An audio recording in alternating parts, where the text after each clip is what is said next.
This board meeting of the Board of Education for August 11th, 2020. Any item that on this has been posted as required by state law. This meeting is being streamed live on Channel 28 and will be replayed throughout the next 2 weeks. Please check the district website for replay times. This meeting is also being streamed live on our PPS TV services website. Welcome everybody, and thank you for joining us this evening. Tonight, we look forward to an overview of the district's blueprint for reentry and to hear in more detail about how students will experience distance learning this fall. I know there's been a lot of interest in the high school schedule, and I know that we don't quite have finalized information about what the high school schedule will look like, but we will be getting that shortly. We begin with the board consent agenda. Board members, if there are any items you would like to pull, we will set those aside for discussion and vote at the end of the meeting. Are there any items you would like to pull from the consent agenda? So I would like to pull the Portland State IGA senior inquiry courses question or agenda item. Sorry, my dog's choosing to bark this time. Of course, the dogs know. All right. Do we need to have a motion and second that, or can we just pull that off the consent agenda? It can just be pulled off and then you vote on the consent agenda. It's modified. Okay. We will pull that off the consent agenda and consider that at the end of the meeting. Are there any other items to pull from the consent agenda? Director Lowry, I just want to make sure that we have the right numbers listed in the consent agenda since we had some edits today. Kara, can you make sure that we have, can you tell Director Lowry what the numbers are on the consent agenda? Resolution numbers? Yes. 1 second. We are 6-1. Sorry.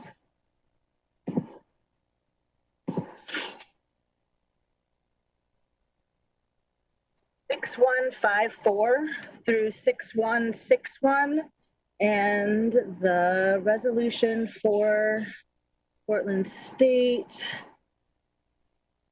is resolution 6154. So we'll just, the consent agenda will be 6155 through 6161. Great, thank you. Okay.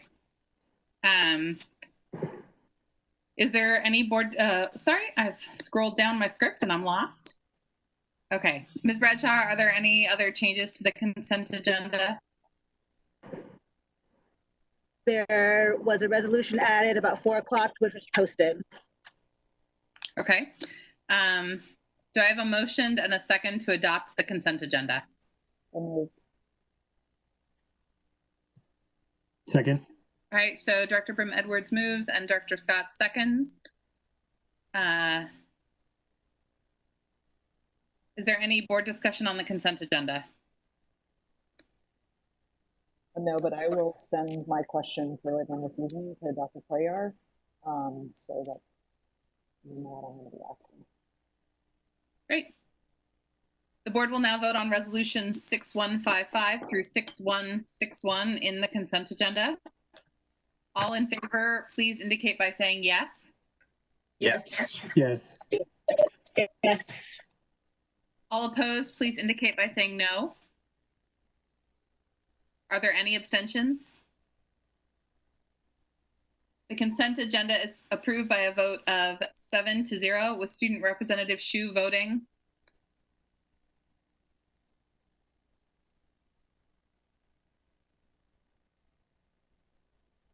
I know I saw Nathaniel on here.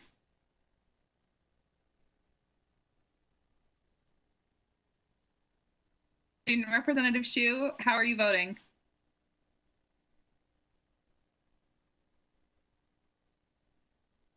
All right, I can't hear him. Can other people hear Nathaniel? No. Give us a thumbs up if you're in favor. There we go. I can hear you now. Okay, Student Representative Shu voting. Yes. I'm sorry, Director Brim Edwards, was the item you pulled regarding the Green Thumb agreement with PSU or regarding the senior inquiry project? Senior inquiry. So I think that is actually item 5161, and or I forget the first two numbers. 54 is the Green Thumb. Okay, so So 6154 should have been on the consent agenda. It sounds like we made an error there in our resolution numbers. Sorry, I'm trying to flip between screens and I didn't have that up. so let's Let's just do a quick revote. Yeah, Ms. Bradshaw, can you confirm the resolution number of the PSU senior resolution? So that is 6161. I show that 6161 is the resolution correcting the Scrivener's error in resolution 6153. Okay, well, maybe board book's not up to date, but I'm looking at board book.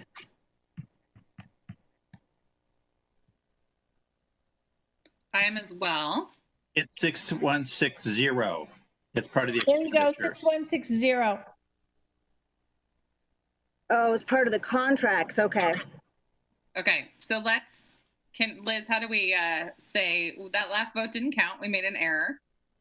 So I think you could just revote, have a motion, start over with the correct, enunciate the correct resolution numbers, and we will deem those to be the approval of the consent agenda. okay, so we are going to now vote on the consent agenda once I get a motion, and that's going to be 6154 through 6159 and 6161, because 6160 is the one that has been pulled. So moved. Great. So Director Constant moved. Do I have a second? Second. Second. Okay. Is there any discussion? All right. The board will now vote on resolutions 6154, 6159, and 6161 in the consent agenda. All in favor, please indicate by saying yes. Yes. Yes. Yes. Yes. All opposed, please indicate by saying no. Are there any abstentions? The consent agenda is approved by a vote of 7-0 with Student Representative Shu voting.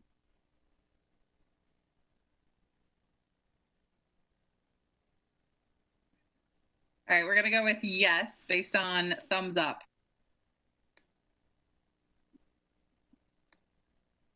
All right, we now turn to student and public comment. Before we begin, I would like to review our guidelines for comment. The board thanks the community for taking the time to attend this meeting and provide your comments. Public input informs our work, and we look forward to hearing your thoughts, reflections, and concerns. Our responsibility as a board is to actively listen. Board members and the superintendent will not respond to comments or questions during public comment, but our board office will follow up on board-related issues raised during public testimony. We request that complaints about individual employees be directed to the superintendent's office as a personnel matter.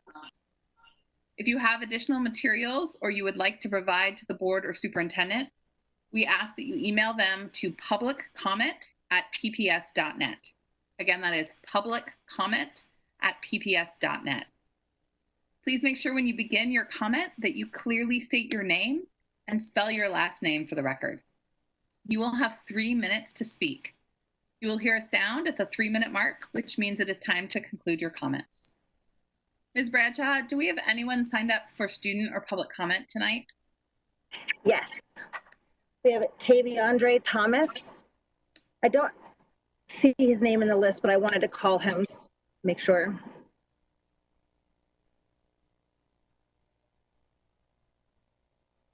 Taviandre Thomas, are you here with us tonight? I've been in contact with Tay. He says he can't make it because his DSC meeting ran long. Okay. All right, Well, thanks, Ian. you're next on the list. So Ian Simpson. All right. Superintendent Guerrero, Chairperson Lowry, school board members, and community members, thank you for hearing my testimony tonight. My name is Ian Simpson, S-I-M-P-S-O-N, and I'm here today representing Cleveland High School and the Student Voice for the Arts to testify against the switch to the 4x4 schedule instead of the normal 8-period AB schedule. While this would have been favorable for online school earlier this year when no teacher had a plan for online learning and how it would work, it is not favorable for the upcoming school year. Students already spanned the 3 months of summer break with no material to keep them up, and I can personally say that I, along with many other students, forget a decent amount of what I was taught in that time. Now imagine if that time was expanded to more than 7 months. Art and music are not subjects that you can cram for. They require weeks, months, and years of practice and guidance from teachers that can not be provided in just a few months' time, just to be abruptly stopped in the middle of the year. I would much rather be online with an 8-period schedule than be at school with the 4x4. I'm here to advocate for the arts, but this impacts all students no matter what their aspirations are. I learned just today that Cleveland High School and Lincoln High School have been exempted from the 4x4 schedule due to conflicts with the IB program, and I applaud that.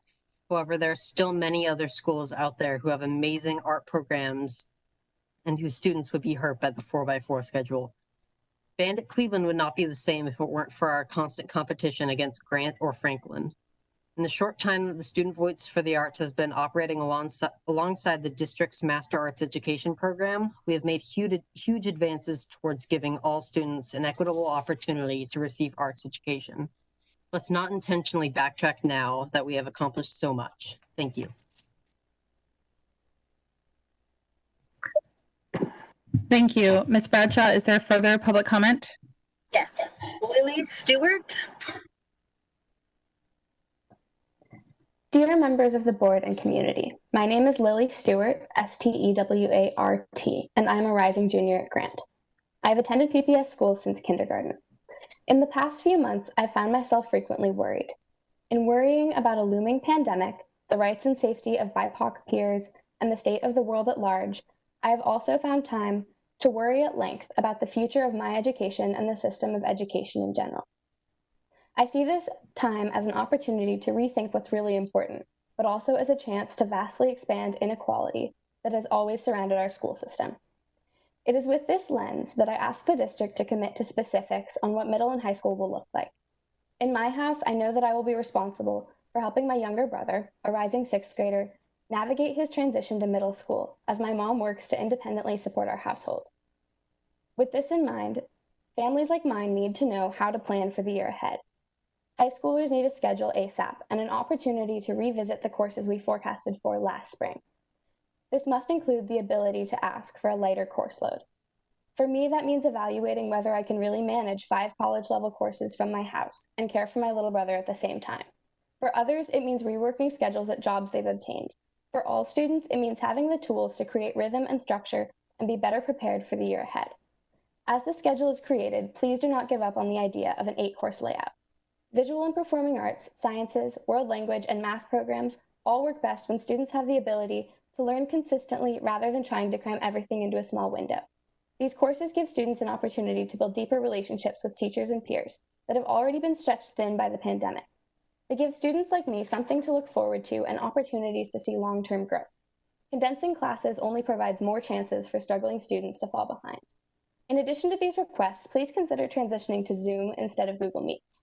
As a student who's relied on Section 504 to participate fully in school, Zoom is a better option for me and my peers.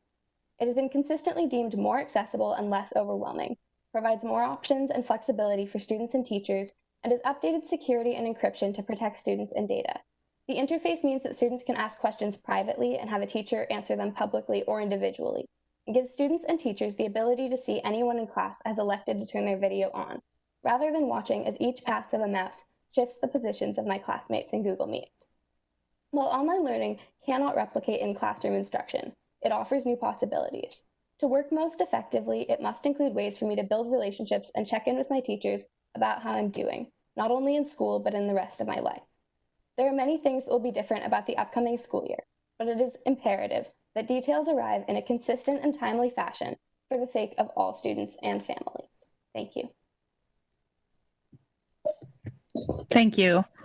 Is there further student comment, Ms. Bradshaw? Yes, we have Adam Calverley. Hi, my name is Adam Calverley, Calver, and I am an 8th grader at Jackson Middle School in Zone 1. I attended Stevenson Elementary School, and at this point in time, I plan on attending Wilson High School for my high school years. Thank you so much for the opportunity for me to talk to all of you guys today. I want to give an additional thank you to Principal Cosmella, Ms. Barnes, Ms. Ventura, and of course my mom for the help you guys have given me. I'm here today to ask you to accept our committee request to explore the renaming of Jackson. A committee is very crucial to get community data and input. This committee would include the voices of educators, parents, and students. As you know, this committee would be one of the first steps in the renaming process. This summer, I was already able to get community input with my petition on change.org with over 2,500 signatures and over 600 comments supporting the renaming of Jackson. The importance of time was a concern voiced in many of the comments. People in real life have also expressed concern about the importance of time personally to me. Many people believe this is the time to start the process instead of the 2021 year. Personally, I would like to get this committee started as soon as possible. The sooner the better. The renaming is important to me because I would like to leave Jackson better than I found it. Also, I would like to decrease the amount of racial discrimination among PPS schools, including Jackson. A building named after Andrew Jackson gives off a message saying PPS and the community honors slavery, oppression, racism, removing people from their land, and genocide. I hope this is not what Portland Public Schools stands for, as these are ideas we stand against. To recap, I'm asking the board today to honor our committee request to begin the renaming process of Jackson Middle School. As in one of your last board meetings, it was stated the community should take the lead and the board should support. Thank you. Thank you. Ms. Bradshaw, is there any more student or public comment? Yes, Erica Compare.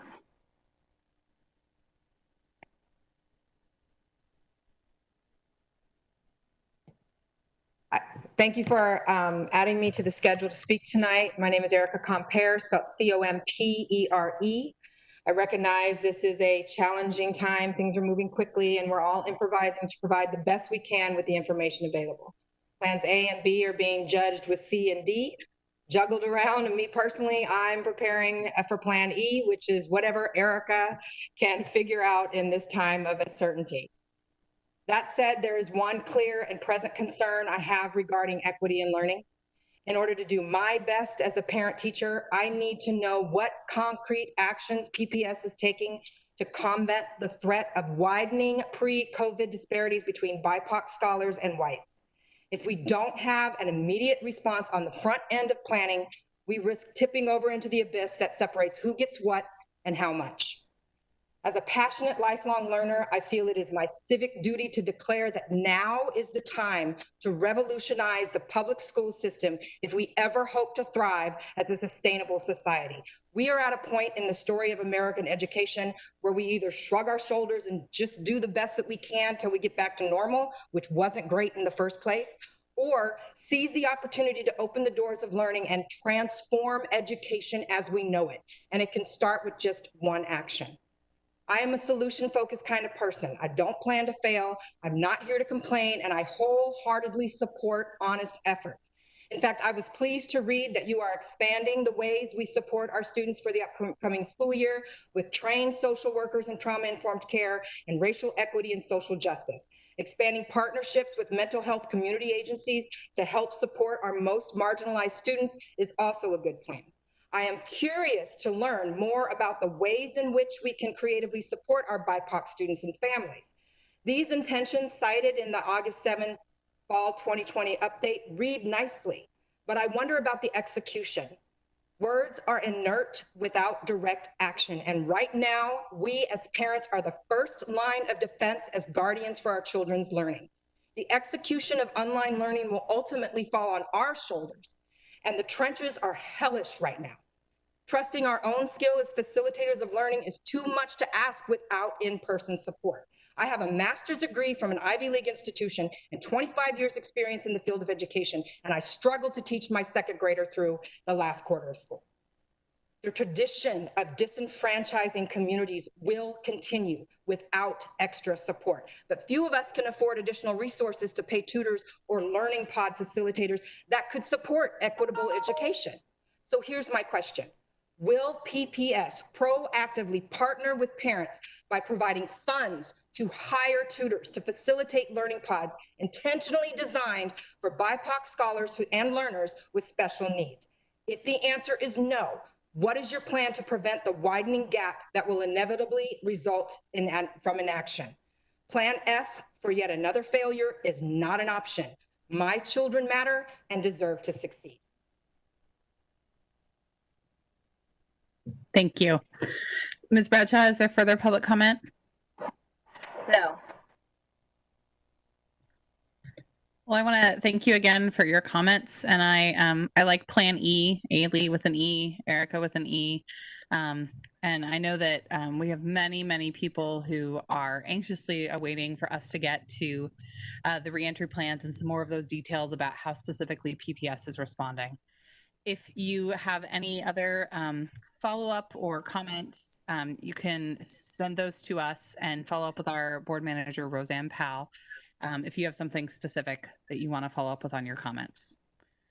We turn now to our student representative, Shu. Nathaniel, would you like to provide us with your report this evening? Yes, can you hear me? Yes? Yes. No? Great. Sorry about earlier. My microphone's not really reliable at the moment. There really isn't much to report at this time, as I just gave one last week, and of course it is summer. So I'm just going to keep this real brief. Few quick updates on what I said last meeting. Just got out of a DSC meeting, as you heard, it ran a bit long. And I'm happy to say that we have finalized a schedule for committees. We now have each committee and task force and I believe advisory council with a rep from the DSC. Most have 2, some have 1, some have 3. And Chair Lowry, that is the link that I sent you earlier today. Also, about 1.20.012p, our governing policy, we have set up a meeting later this week to discuss our engagement policy, our engagement strategy, as I mentioned in the last meeting. And finally, members of the DSC thought that it was important to note that there have been a great number of students who have been really engaged in trying to figure out what this next year schedule is going to look like, and that is truly critical. With that, I believe that's it. So thank you. Thank you, Student Representative Shu. Superintendent Guerrero, do you have a report to share with us tonight? I do, Chair Lowry. Good evening, directors, and to those watching our live stream. A few areas I'd like to focus on. This evening, we have as a main entree another regular update to the board on our reentry plans. Hopefully, board members and community have continued to hear evolving and continued details around some of our planning. So in a few moments, our team is going to provide yet another update on fall 2020 planning. They're going to walk directors through some of the key parts of our school district's plan for reentry this fall, which is expected to be captured in an Oregon Department of Education template referred to as a blueprint. We're in good shape there. And even as we continue to make adjustments to Department of Education guidance, today superintendents received some additional changes, modifications, and new guidance. So we continue to incorporate those each week. Directors should know that school districts up and down the Willamette corridor and the state are all in real time supporting one another in developing their plans for reentry. So and that includes all aspects, whether it's instruction or nutrition, or supports, health and safety protocols, etc. So directors will get it this evening, another dose of information and details, and we'll make sure to make plenty of time and staff available for your questions.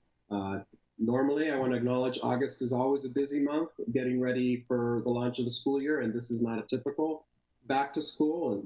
But I want to recognize students, families, and staff have many questions at this time. For example, and we've already heard again this evening, and thank you those who have written in. Everyone wants a firm understanding of what to expect with our school schedules. So we're continuing to work with school leaders, educators, and our labor partners. We'll be sharing this evening some sample schedules for certain grade levels this evening. And we look forward to sharing some of the flexibilities for secondary students that also accommodates high schools with IB programming, as well as some of the arts programming you heard advocacy for earlier from our students wherever possible. And just to keep up to pace with the adjustments and in planning and implementation for the school year, just to let the directors know, this week I've also transitioned some of our internal work to focus on firming up our goal of identifying things like a menu and array of supports for our students and families. I appreciated the advocacy earlier. I also want to thank all those parents, in particular from communities of color, who provided input throughout the summer and participated in some of our focus groups. We're looking forward to incorporating many of those good ideas and suggestions. So encourage everyone to stay up to date with information posted on our website. We try to get out a community-wide news update as we collect substantive information, and many more details will continue revealing themselves and may even come in the coming week before the next regular board meeting. So you'll hear more from the team in just a moment.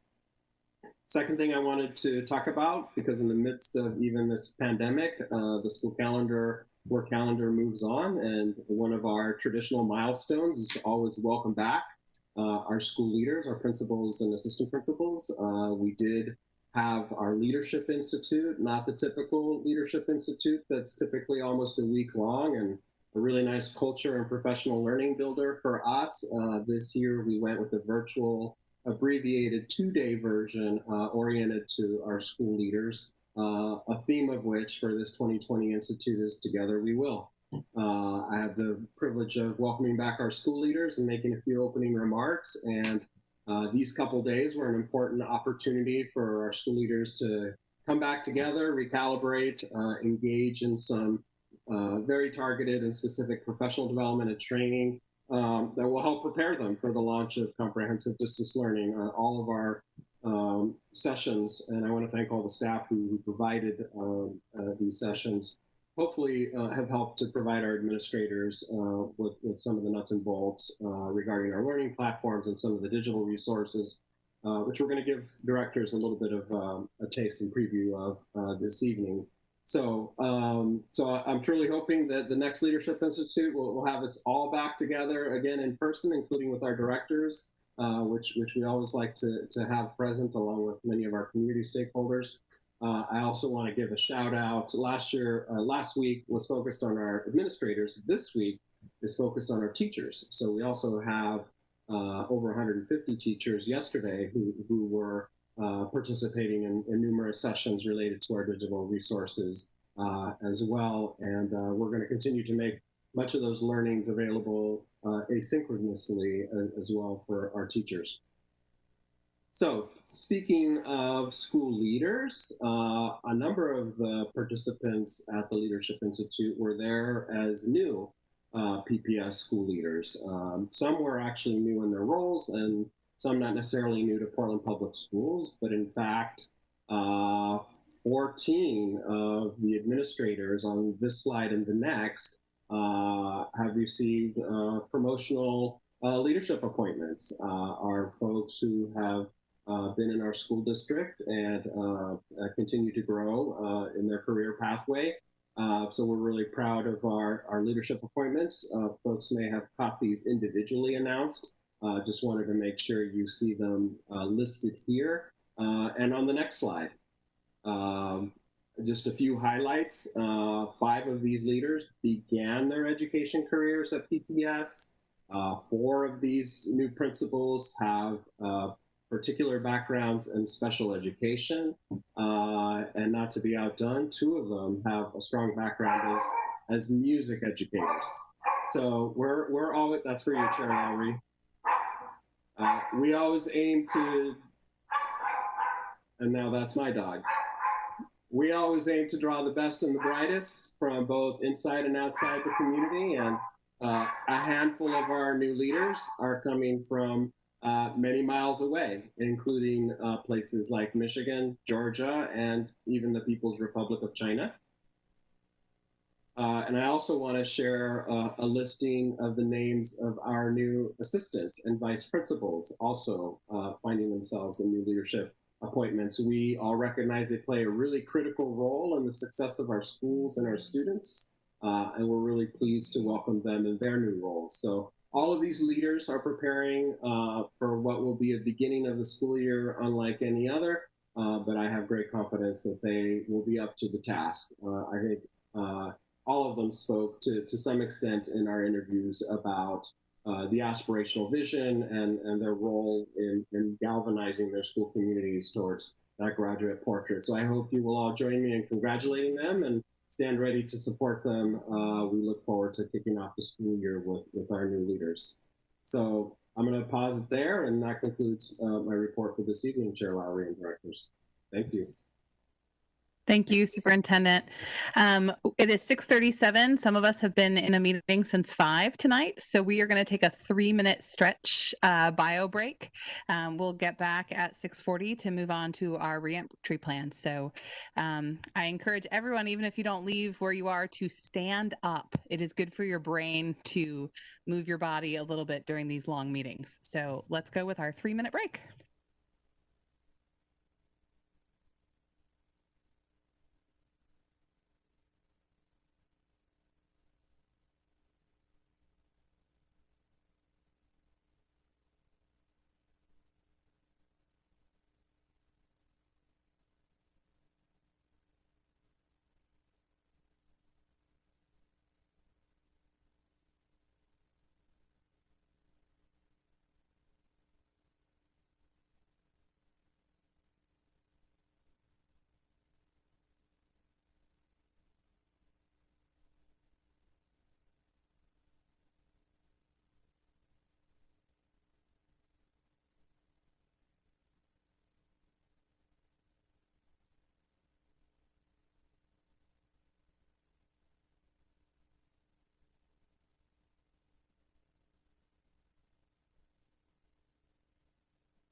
Which, according to my agenda, means that it is time for us to start our reentry update. Superintendent Guerrero, are you there? Great. Did you stand up? I confess that I did not. So I also want to put out the disclaimer that no animals were harmed during that. Sorry, that's all right. My cat sometimes when I was filming worship at home still decided to like meow in the middle of my sermon. So it happens to all of us. Well, appreciate the breather. I think this evening the board's looking forward to yet another reentry update. So we're gonna go ahead and do that next. I do want to say we're going to try to hold the staff to 20 minutes because the board has lots of questions we're eager to ask, and we want to have the full 30 for the board to ask those. I'm positive there are stopwatches being set the moment I stop talking, but I did want to start off by saying in advance, I want to appreciate Chief Brenda Bartnick, who has served to sort of facilitate and convene an advisory committee and numerous work groups, and as we allow our chiefs to get back to the core functions of their work, and we streamline on our implementation phase. I just want to thank her and all of the other work group leads who have diligently been working and collaborating with other districts and other technical assistance that's been supporting our district. So thank you for your leadership, and I'm looking forward to having directors here from our other senior level staff that are going to talk about all the important components that continue to take shape. Okay, start the stopwatch. Take it away, Chief Martinick. Thank you, Superintendent. Thank you, Board Chair, the board, our families, and our community. Tonight, we're going to focus on the draft of our ODE blueprint submission to ODE, and we're going to share some of the main components of the plan. Next slide. We continue to ground all of our discussions and our actions in our racial equity and social justice work, our theory of action, and our strategic plan. So as you can see, I'm not going to go through these again tonight, but this is how we have been using our guiding principles to plan all of our work. And that is not my dog, that is a neighbor's dog. So next slide. So we're going to be submitting our ODE blueprint in regards to our comprehensive distance learning plan, which is our virtual learning plan. And that's going to be submitted on this Friday. There's a number of parts to the blueprint, such as community engagement, operations, nutrition or our meal sites, professional development, and attendance. But tonight, we're going to focus on 4 main pieces of our virtual learning or our comprehensive distance learning. They are our academic conditions, our digital learning needs, our racial equity and access, and student and family supports. So right now, I'm going to go ahead and turn the time over to Dr. Luis Valentino. Good evening, Board Chair Lowry, Superintendent Guerrero, board members, community. Can you please go to the next slide, please? So to ensure comprehensive distance learning, we have to be clear that there's a premise that informs our work. And one is that every student, each and every student will receive an engaging and comprehensive, rigorous academic experience every day of the week and every week during the closure and even after. The learning day will be organized so that the time that the educators spend directly interacting with students will be of high quality and focused on meaningful learning tasks. Families will receive focused support and training for digital learning tools, and you will hear more about this in a second. And the comprehensive distance learning planning and instruction will include centrally and teacher design lessons, and there will be integrated district-wide support services available to the students, the teachers, and staff. And when we think about the kindergartners and the reentry, we really have to think about the early learner. And so Emily Glasgow, Director of Early Learning, will share information that actually focuses on that group of students. Thank you, Dr. Valentino. And we can go on to the next slide. So we did want to pause and take a minute to talk about the kindergarten transition and the kindergarten experience. The early learning department always puts extra attention and extra support and extra planning into kinder transition. And we know that this year that's even more necessary than ever. So we wanted to just highlight some of the things we're working on. In the spring, we launched online registration for kindergarten. that continues to be open and has made it possible for families to register and continue to register in a digital environment. We're working with our technology department to make sure that there are developmentally appropriate devices that will be available to kindergarten students whose family need them for home learning, and also working on physical material backpacks that we can get out to households to support families and students with learning. We're working on community meet and greets, both at the central level and at the school level. We're hoping to organize a kindergarten family town hall at the central level sometime before the end of August. And we're working with principals to make sure that schools are also hosting unique meet and greet virtual opportunities for kindergarten families to connect. We are working on orientation to the virtual platforms that are going to be in place for kindergarten families. That will begin as soon, hopefully, as next week, when principals will have a kindergarten specific document they can start sending out to families to start orienting families to the digital platforms that they'll need familiarity with to do learning at home. And then we have a team that's working centrally on creating multilingual videos and graphics to support families through the end of August and into September, so that they know how to use the tools their kids will need to use to access learning. We're also asking that teachers take the time in the first couple of weeks of school to make a one-to-one connection with every family. That might look like a call, it might look like a video chat, or it might look like a virtual or a distance home visit. As we're thinking about the actual learning program for kindergartners this year, we're leaning heavily on our new early learner core values. You can see that document here, and it's also linked in the presentation. Last year, we convened a P3 advisory council of 35 people, including central office leadership, school-based people, community partners, and we worked to backward map the graduate portrait to an early learner portrait to really flesh out what do early learners need to be able to meet the graduate portrait by the time they graduate from high school and PPS. So we're using that document this year to drive our planning and thinking. We're using it to think about the soft start that will be kind of the entry into kindergarten this year, which will really focus on building community and relationships with both our kindergartners and their families. We're leaning in to make sure that our kindergartners are getting small group instruction that's appropriate for their developmental needs. And we'll be doing some specific kindergarten teacher and EA professional development in early September and throughout the year, focused on how do you apply these core values to create developmentally appropriate practices in a digital learning environment. So I'm going to pass now to Kevin Crotchett from Learning Technologies to share a little bit more about the specific platforms that I've referenced. Good evening to all. Next slide, please. There we are. As we continue to discuss and plan and work towards the opening of the school year, we truly wanted to provide community and the board with a visual for two of our virtual entry points for our students this year.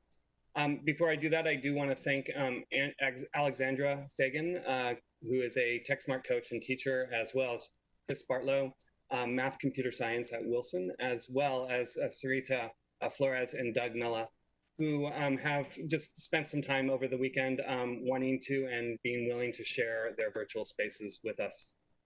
Our first look into this space, as you know, this fall, our K-5 classrooms will provide instruction and content in a digital platform known as Seesaw. Next slide.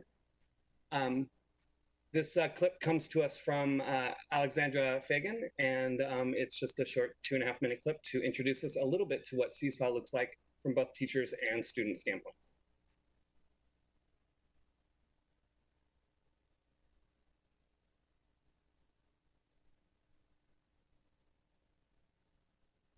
Will it play?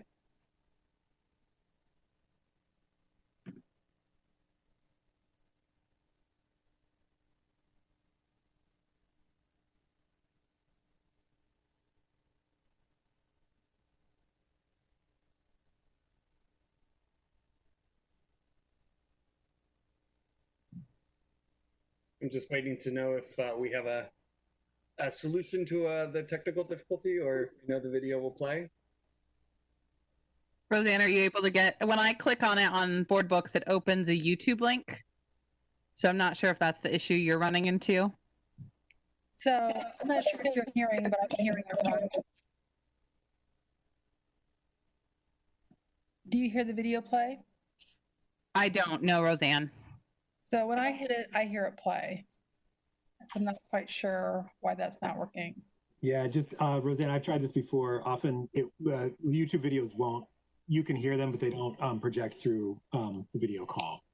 There is a way to embed it, but I don't know how to do it. Okay. I was just going to ask if the link was embedded in the PowerPoint, because that can be a way to get around what Andrew just mentioned. It is embedded in the PowerPoint. It is, okay. I can try closing in this PowerPoint and sharing my screen instead. Let's try it.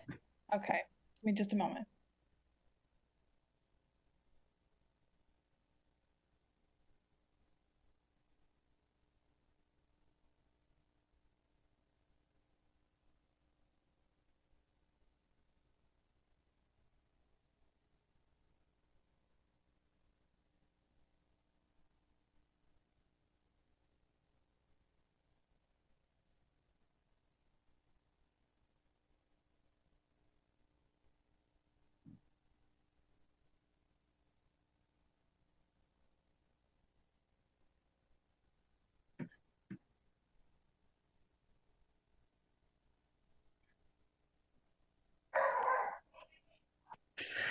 I don't think that's the video. I think is that the neighbor's dog again, Brenda? No, I'm actually on mute. And I'm wondering, does our 20 minutes keep counting? No, I'm going to be nice and not count the technical difficulties in your 20 minutes. But I do think, I mean, this is perfectly illustrating the challenges that we're all facing and that I think our students are also facing of this is a lot to navigate. And even for us who use computers all the time and do these things a lot, it is challenging. So we'll give you credit. We'll show grace, which I know is part of what we all will be doing with our students this year. All right, Dan, are we ready? Okay, let's give it another try.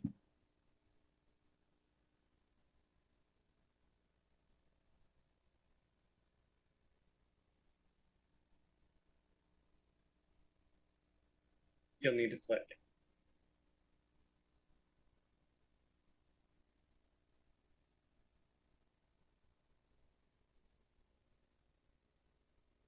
Unfortunately, the video is not, the audio is not coming.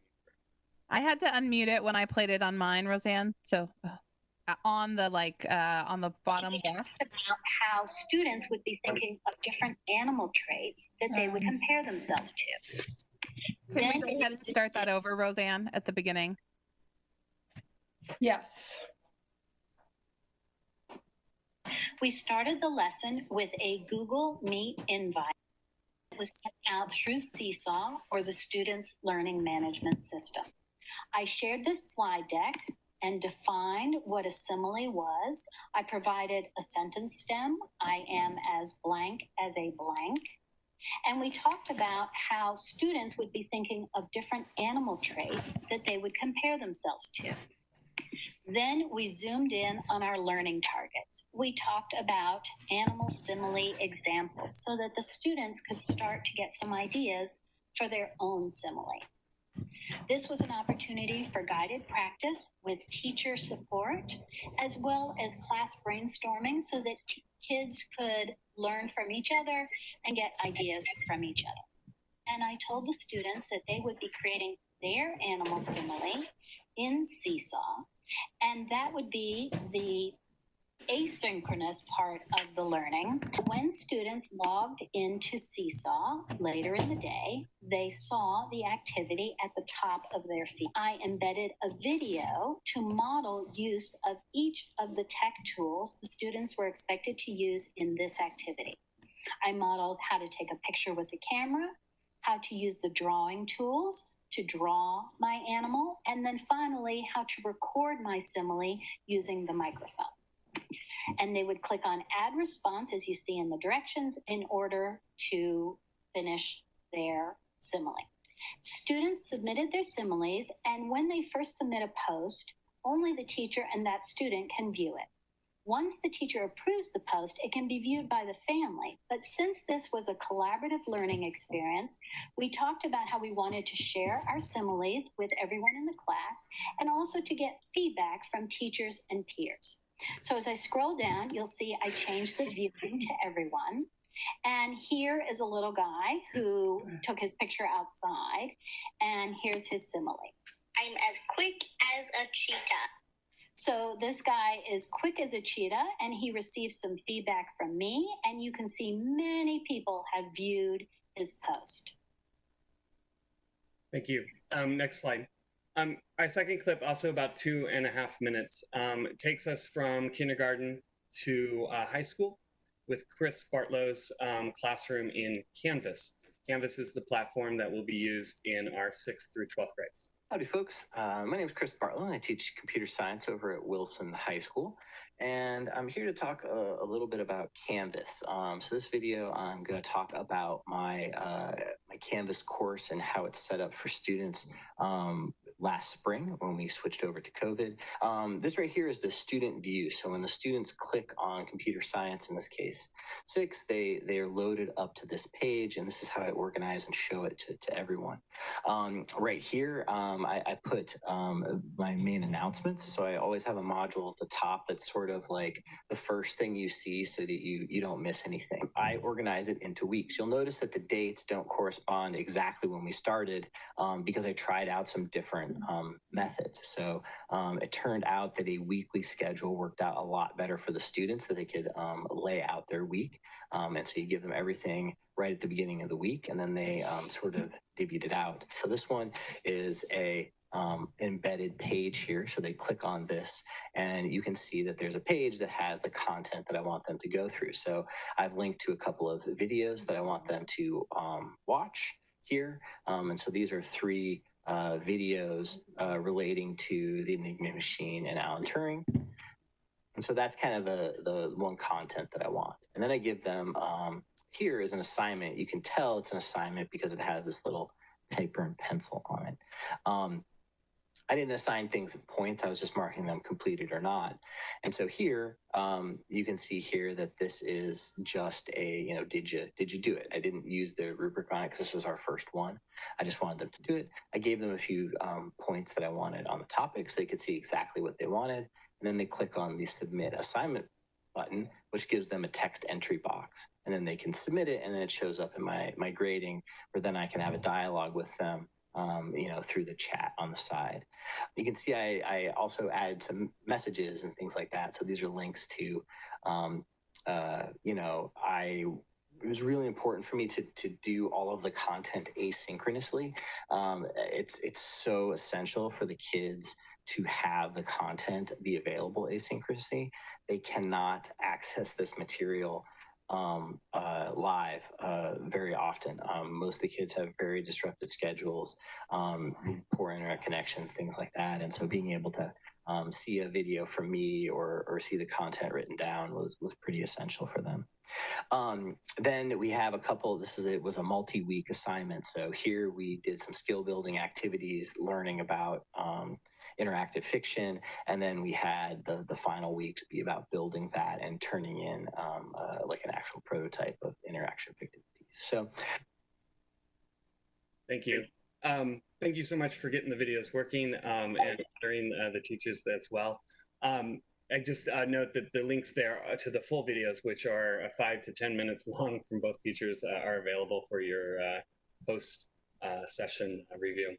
With that, I turn to Dr. Bird and scheduling considerations. Thank you. Before Dr. Bird comes on, I would just say that, after our kids are able to go through all of this and have the teacher show them how to do the pictures and draw and record themselves, they are going to be so seamless at this tech that when they're sitting in these seats in, 10, 20 years, they won't have these hiccups we have because they'll have mastered it for sure. Dr. Bird? All right, thank you, Chair Lowry. We get the slideshow back up. It's coming back up. I just want to just talk to you about the schedule considerations that we used when we were creating the schedule. So we used the guiding principle that we're going to center the needs of our Black and Native students. We wanted we had small groups of teachers and principals work on the schedules for elementary, middle, and high school. We want this to look different than the spring, it needs to, because there are some guidelines from ODE that we need to follow, and including daily engagement, and attendance and grades will be taken. We want to make sure, though, that there's opportunities for both small group instruction and that we're prioritizing engagement for both in-person and applied learning. Okay, next step. So I want to just show you a couple of sample schedules. So if you were a first grade student, so what we're basically saying to school leaders is, here's the box. These are the things that need to go in the box, and then you can arrange the times that you want to do things. So not everybody will do necessarily literacy at first thing in the morning. Some people will do math first.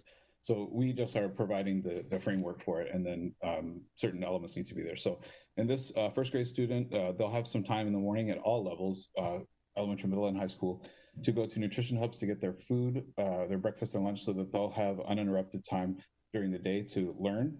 Because we needed to schedule a lunch period in the middle of the day. But you'll see here that this first grader will start out with a class meeting after they go and get their breakfast. They'll have their breakfast, have their classroom meeting. Then they'll go into a language arts block. They'll have a break for recess, go into math and their specials classes, and then another break. So you'll see in the what I would just point out about the first grader schedule is that there are breaks in there, so that they're not in front of a computer screen for hours on end. So we wanted to provide some breaks in the day. When they come back from recess, they'll have maybe they'll have some small group work or intervention work for those children that need it, or enrichment work for the children who need that. Then they'll finish out the day with science or health. So you'll see that and they'll be doing some synchronous, meaning live work, as well as asynchronous work in these blocks. So they will not be necessarily on the computer from 9:30 to 11. They might be breaking to do some asynchronous work. Okay, next schedule. The next one is an 8th grade student. So 8th grade students, this would be one day, and then I'll explain the next day. So they too are going to have time in the morning to prepare for their day and access nutrition. So school for them they'll have some time to get ready, and this is good as kids get older because they are tired in the morning. So they'll start their first class at 9:30, and these classes will be comprised of whole group and small group instruction all throughout the day. So this would be one in the morning. The middle school schedule works in the morning, that they have their synchronous or live class time with teachers. Then they have a break for lunch, a break to stretch, and then the afternoon they're doing applied learning.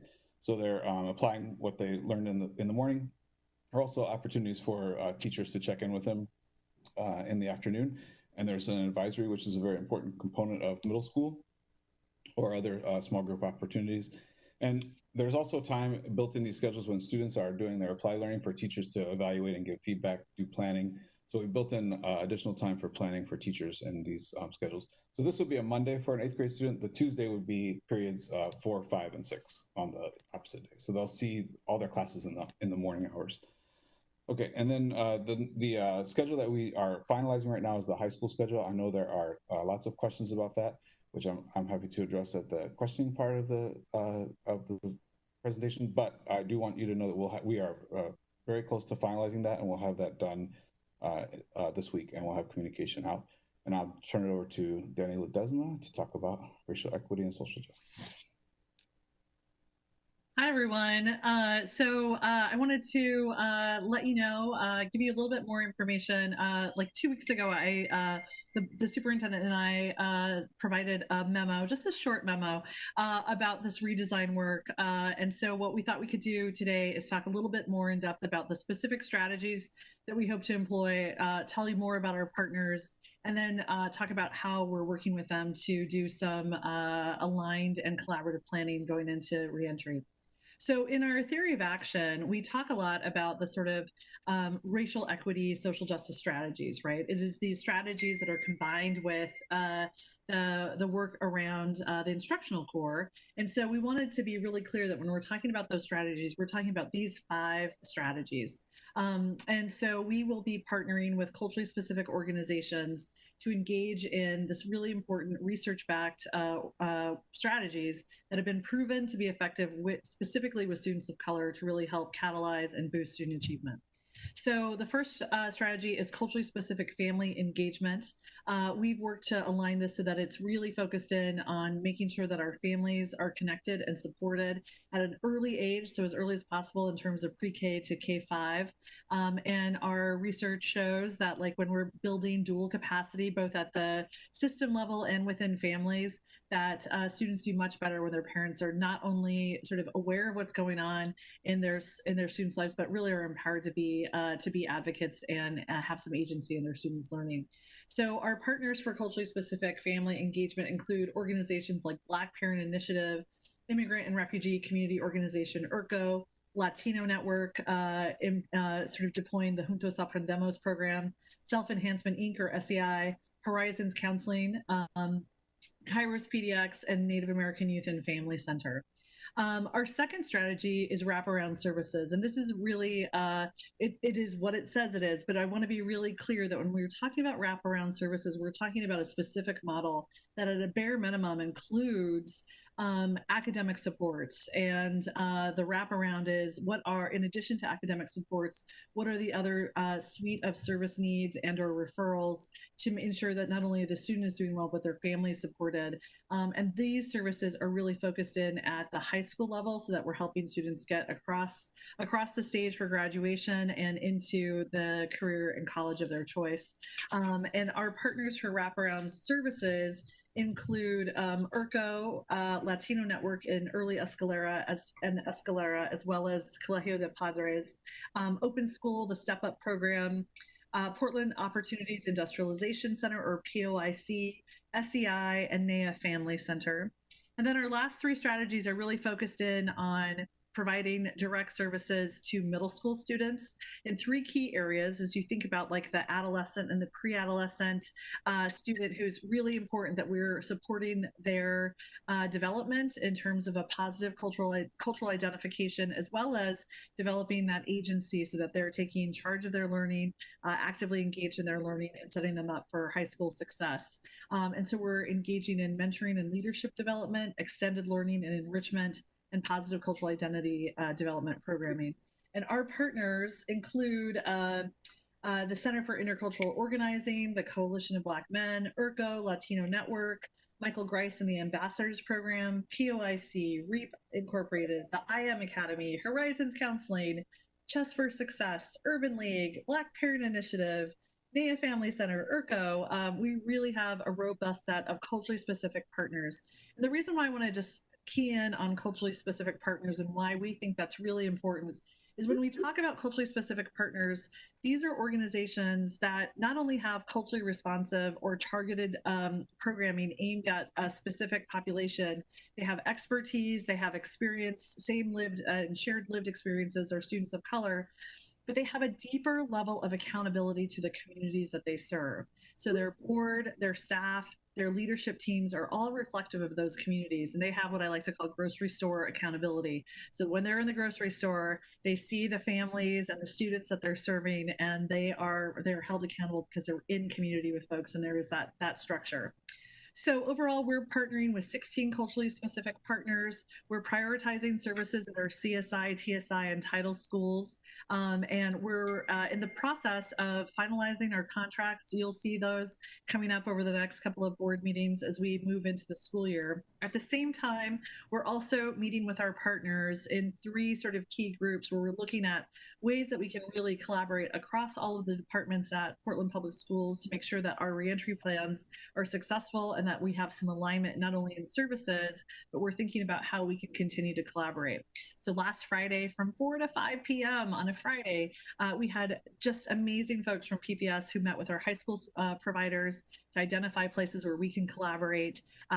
This Friday at noon, not at 4, not at 5, we're going to meet with our culturally specific family providers to talk about that access to technology, to devices, to think about how we can support through professional development for our partners so that it's aligned, so that they can really support our parents in terms of the learning and the new technology platforms.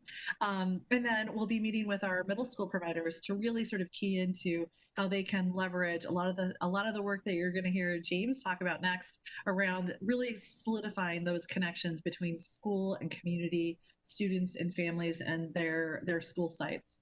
So I'm really looking forward to continuing to work with our partners. You'll hear a much more robust update once we've got all of our contracts negotiated and our work solidified.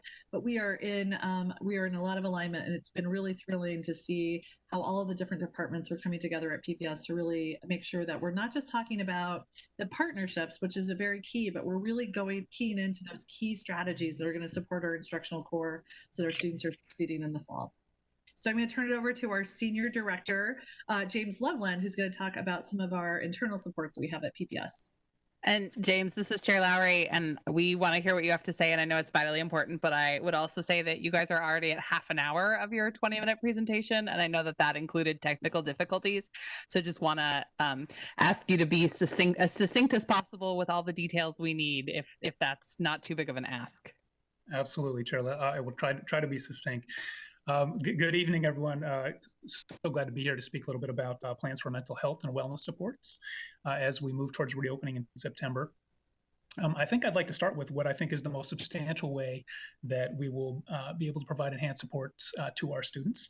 And that comes in the form of adding additional student support staff directly to our schools as a result of the student investment account funded through the Student Success Act.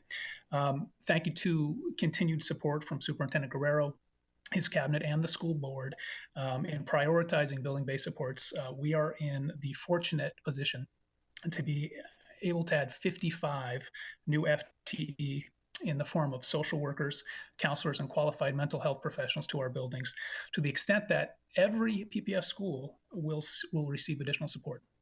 On top of that, we are adding additional school psychologist FTE to our CSI, or our comprehensive support improvement schools. We're not taking this opportunity lightly, afforded to us by the Student Success Act. We're working hard to develop guidance for our new support staff that will help them serve students across multi-tiered systems of support.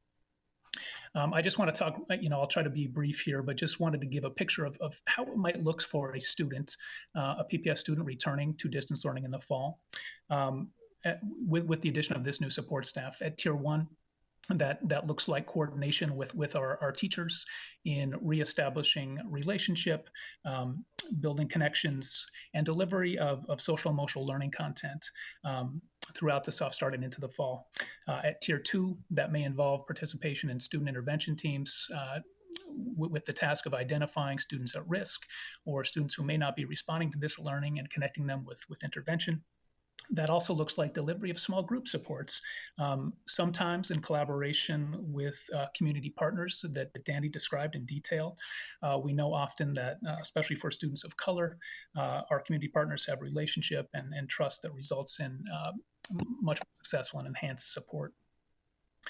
Beyond the individual counseling and therapeutic support at Tier 3, PPS will continue to contract with our mental health providers, all of whom stand ready to provide teletherapy throughout the fall.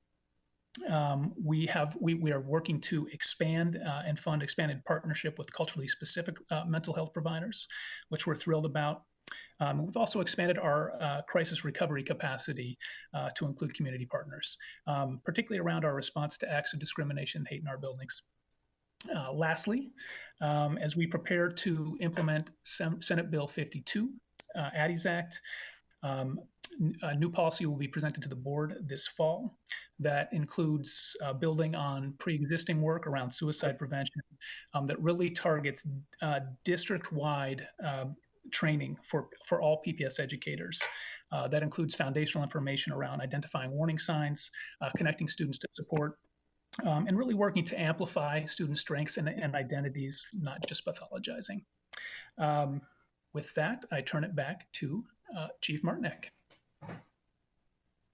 Thank you. I won't go ahead and go through the next areas, but as you can see on the PowerPoint, these will be the next things that we really focus on in our next board presentation, which will be in 2 weeks. And so I will turn it back over to you, Chair Lowry, in case you have any questions for us. Thanks. All right. Well, I know that board members have lots of questions. We've been getting public comment and there's lots of interest. So I'm going to have us go in reverse alphabetical order tonight, trying to mix it up so the same people aren't always first. So we're going to start with Student Representative Shu. Nathaniel, do you have a question for the staff? Yes, I do. Can you hear me now? Mm-hmm. Great. Yeah, so as I think I've mentioned in the past, the DSC and I have substantial concerns about the 4x4 schedule. And I guess this is kind of following up on my question from last meeting. How was the decision to switch to this schedule reached, and I guess who made it and why. That makes sense. Yep. So a lot of things went into the decision to change the schedule. As I said at the outset, we were really centering the needs of our Native and Black students, and students who we know at the end of last school year, we had high school students, we had 2,500 high school students who had an incomplete. 8 classes is a lot to juggle in a distance environment. And so we want to make sure that students who, or actually we heard from a speaker tonight who is also going to be watching a younger sibling and helping younger siblings manage their education while their parents are at work. So there's lots of factors that go into that decision about lightening the load for students, high school students. And the 4x4 schedule is it's being widely adopted across the country. So we also look to districts that are similar to ours and in making that decision. But it is, so a 4x4 schedule, you take 4 classes in one semester and then 4 classes another semester, 8 credit opportunities, the same as an AB schedule, except that it's compressed into much like a college schedule. So it's 18 weeks. And there are flexibilities in that schedule though. And that's what I think maybe has not been illuminated for people. So we are giving principals flexibilities to make adjustments to that schedule as needed. So for example, there students who took world language last year, they may have taken Spanish 1 and 2 last year. They could be scheduled for Spanish 3 and 4 in the fall semester. And so then they have their 2 years. If they want to go on, you can schedule in the spring. You could take world language all year if you wanted to. You could take 2 years of it in 1 year. There are principals who are double blocking math for some subset of students who are struggling with math. So there's an opportunity to double block. Students who are taking AP classes. So I'll tell you that I taught on this schedule 22 years ago as a teacher. I taught AP English Lit, and then the school I taught at switched to an AB schedule. There's no significant difference in the scores. That's just I'm just one person, but there are options that the College Board has developed because they have been dealing with the schedule for many, many years. And so there are review modules that the College Board has available. There's opportunities for students to take lab classes in the spring semester if they take the class in the fall. We've also given principals the opportunity to AB block, 2 classes. So if a student was taking 2 AP classes, they could do that in the schedule. So that's why the high school schedule is not exactly finalized yet, because there's still some modifications that we're working on. There's one. So you asked, yeah. So I think I answered the question. Yes, but there's lots of options for that schedule that you can make work. But in terms of why we made that decision, it was we really have to be sensitive to the needs of students, and there's no I guess there's probably no perfect schedule, because some people are very happy with the 4x4, some people want 8 periods, but we have to do what we think is in the best interest of the student body in general and at large. Thank you, Dr. Bird. Director Scott, did you have a question? Thanks, Chair Lowry. It's maybe more of a comment that might lead to a question later, but I really appreciated Nathaniel's question and Dr. Bird's response, and I guess sort of a comment, which might be a little stream of consciousness, so I apologize, but I'll try and keep it quick, Chair Lowry. I really appreciate that explanation of why we're going to the 4x4. And I think a lot of us are getting, and I'm sure staff are getting, emails as well from parents and students, who are really concerned. And I think really it's going to be important for the district to articulate the reason and the rationale. I've engaged with a few parents in terms of some of the rationale, and they've been a little surprised. They've said, oh, we hadn't thought about it quite like that. And so I think, making sure that in our communications, we're being really clear about that. And I think centering equity in the conversation, and particularly racial equity, is really important. And it doesn't surprise me at all that the staff were doing that. That's part of our ResJ policy. But I think being really explicit about that moving forward is going to be important. I will say that every email I've gotten, whether it's in support of the 4x4 or in support of going to the 8, back to the 8 class schedule, always talks about equity, and you can sort of apply that lens anywhere. And I think this is one of those policy issues where it's really important for us to be very clear about what we are trying to do. And, I'm getting a lot of it. There's a lot of attention right now being spent on AP and IB, and that's important, right? And I think that to the extent we can accommodate those programs and those students, that's really important. And I'm glad that staff are working really hard to do that. I'm going to be really frank, and maybe this is a little bit more for parents or public who's listening, or even some of its teachers and principals. I wish I was getting as many emails about the 2,500 students who had incompletes in high school over this last semester. And I'm not really seeing that, right, from the community. And I think this is one of those moments where what I think I hear you saying is we're making this decision in the best interest of the student body in total. It doesn't necessarily mean it's going to be in the best interest of every single student in the district, because unfortunately we have to make decisions for everybody, and it's not going to be the best for everyone. But we do need to think about who the students are that we're helping. And again, if there's a win-win here, I think I'm really interested in finding it, and it sounds like there may be, and we're going to get more details about that as we go through the week and over the next couple of weeks. But I think really talking about why we're doing it, we really are doing it to focus on those students who are, you know, desperately in need of the help, and really, frankly, at risk of not completing high school at all if we don't have some interventions there. So again, not a question, just a comment. Thanks. Thanks, Dr. Scott. Director Moore, did you have a question?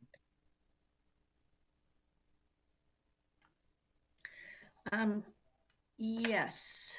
Well, I have many questions. But you get to start with one, and then we'll go from there. Okay.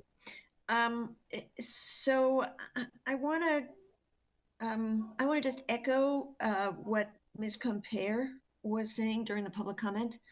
Can somebody speak to the kinds of supports that are going to be available to students receiving special education services and their families, to ensure that they can really make best use of the whatever is available during the distance learning environment? Thank you, Chair Moore. This is Brenda, and we will be providing special education services as per the students' IEPs. What we will be doing is we will be having to meet with families for students' IEPs that we cannot meet in a comprehensive distance learning model. One example might be for students who receive one-on-one paraeducator support. Since it's in a virtual learning setting, we will be able to provide support in a individual way in person. However, we are working with our instructional technology department to see how we will be able to individualize student supports in small group settings within the classroom or during the instruction time. Additionally, we are working with our speech pathologists, our occupational therapists, and our physical therapists to provide some of that small group or individualized support. We did provide training for our speech paths so that they are able to provide the teletherapy supports for students in a virtual setting. And so those are some examples of things that we will be doing. For students in our Learning Center classrooms, they will participate in their general education classrooms right along with their typical peers. And then we will be providing additional supports with our Learning Center teachers in partnership with our general education teachers. And then when Dr. Bird showed you some of the specialized instructional time or electives or other different areas during the day, that's when we would provide some of those extra supports, not just for our students with special needs, but also students in our Tier 2 and Tier 3 of our MTSS needing additional interventions or supports.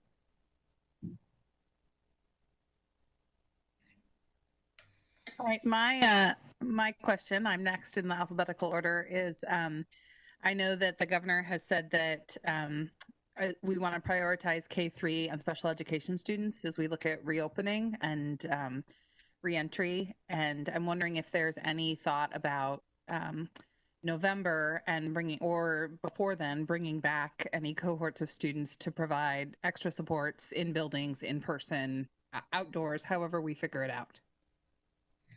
So the governor has specifically identified thresholds for us to be able to open up hybrid learning for our students in our PK through 3 and our students with special needs.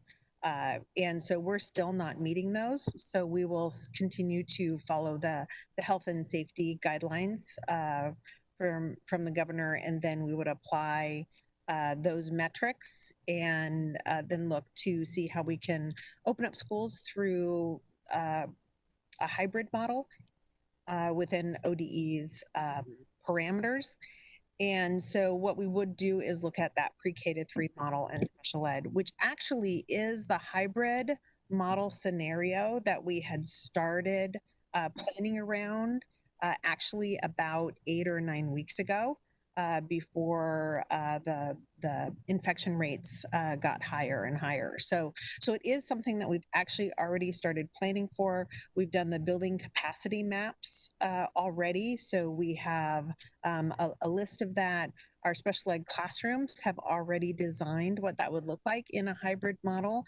And we have ordered and actually have in the warehouse some of the PPE and the protective equipment for us to be able to open that up in a fairly quick fashion if that were to happen. Thank you. Sure. Next is Director Constam. Hi, I just had a couple quick questions. One was for James. James, that's amazing to hear that every single school will see additional mental health supports in some way or another, which is just so incredible given the climate that we're in. But I just was wondering what your professional development looks like for your mental health professionals right now around the particular needs in distance learning. And in fact, you know, when teachers don't see kids who need help before they ask, and when kids aren't accessing their counselors as they otherwise would have, what does that sort of proactive outreach look like in remote learning for mental health supports? Absolutely, Director Constam. So, you know, I think one of the things we will be preparing our support staff for as they return to work, especially our new folks, is just making sure that we are taking time to honor, acknowledge, and meet students where they're at, having suffered the collective trauma of this past spring and summer through the COVID crisis. And so, you know, we have worked really hard with HR to identify dates for individual training of each group, our counselors and social workers, especially the new folks, in preparing them to address the very substantial need that our students are facing with increased rates of anxiety and depression as a result of COVID-19. So that guidance really looks like making sure we are working continuously to make connections with our teaching staff, who will be the key points of contact for our students. To make sure we're reaching out and connecting in a way that's organized and fluid, so we don't get families receiving inquiries and calls and from various educators all at once. And so I think it's really just guidance, like I was speaking to earlier, about making sure that at each tier we're working to support students, really being a key player in delivery of social and emotional content that our Jill Bryant in our MTSS department has worked tirelessly to develop over the year. And then, just like I said, it's case coordination, staying attached to other educators, working through our student intervention teams to continually track and progress monitor. So that, yeah, does that answer your question? Or Thank you. Keep it posted. I was going to ask Director DePaz to ask her next question, and then we'll come back around. Okay. Director DePaz, do you have a question? Yes, I do. I actually have a couple of them, but I'll keep it to one for now. I'm curious if the district has any plans for a pay to play. What I'm curious about what we're doing with kids that are, say 5th grade and under, whose parents need to leave to go to work. What we're proposing for those kids. And the other thing I'm curious about is how our contracts with those culturally specific providers stack up, how they compare to last year and the year before. Are those increased contracts? I also want to echo and support what Andrew said about those families of the 2,500 high schoolers that got incompletes. And I think that I just want to say a comment that I think we need to do a little bit better trying to reach those parents. And I would benefit by hearing more from those parents. However, we can get that information from them, because those are the people that we want to serve, right? Thank you. I'll go ahead and talk about, I think this might answer your question, but please let me know if it doesn't. In regards to childcare, what we have done is we have provided a survey to parents and to staff in regards to what their childcare needs are. We will be talking with the superintendent tomorrow in regards to what our recommendations are based on those 2 surveys. And from that work, we will move forward from there to see what is feasible, how we can partner with different agencies and our community partners to provide some supports for working parents and for our staff. And so hopefully that answers your question. It doesn't give you a specific answer, but we are working on it. And then I'll pass it over to Danny in regards to your next question. And like my question about that piece really was about this $1,000 a month option. I'm trying to square that with the families that the Black and Native families, and frankly any family that might not be able to afford $1,000 a month, and how we're looking at squaring that for families. So for those of you who were watching Roll Point a few nights ago, you heard your superintendent speak on this topic and goal of making sure we offer an array of supports for students and families. And so there was some initial surveying and focusing group around what are the express needs of our families, because we're very conscious of the fact that for some people the need might be paying a fee to a licensed childcare provider. For others, we may need to establish some learning hubs. For some, it might be a culturally specific partner mentoring and checking in with a student, or maybe it's with one of our classified staff tutoring a student online during indirect time with their teacher. So you notice on the last slide, Ms. Martinek ran out of time to describe for you. This is one of the topics we're actually going to come back to the board and describe as soon as we have some additional moments to really sort of talk about what is that menu of supports that we want to make sure and are very conscious of in our underserved communities that they have access to for sure. All right, Ms. Ledesma, did you want to respond? And then we'll move on we've got Director Brim Edwards and Director Bailey who haven't had a chance to ask any questions yet. Yeah, the answer, I'll be short. The answer is true. These contracts are increased. Thank you to the board and to the legislature as part of our investment package. We increased these contracts by about 60% of the total fund. So after our RFP process, we're seeing that most all of our contractors are getting some level of increase. Thank you. Director Brim Edwards, did you have an initial question? I do, thank you. So just to the staff, I want to say I appreciate, and I'm sure a lot of parents appreciated seeing the sample schedules, both at the elementary level and then the middle grades level, because I think it gives us a better sense of kind of what that day looks like, because I think we're all grappling with the question of it's going to be different from last spring, but what does that mean? So really appreciate the staff doing that. And then also, I think complementing that with the information that was presented on the culturally specific strategies and the counselors and the social workers adding those things together. I think I can start envisioning what that universe might look like. So I thank staff for that. Obviously, strong, consistent implementation with lots of supports will be key.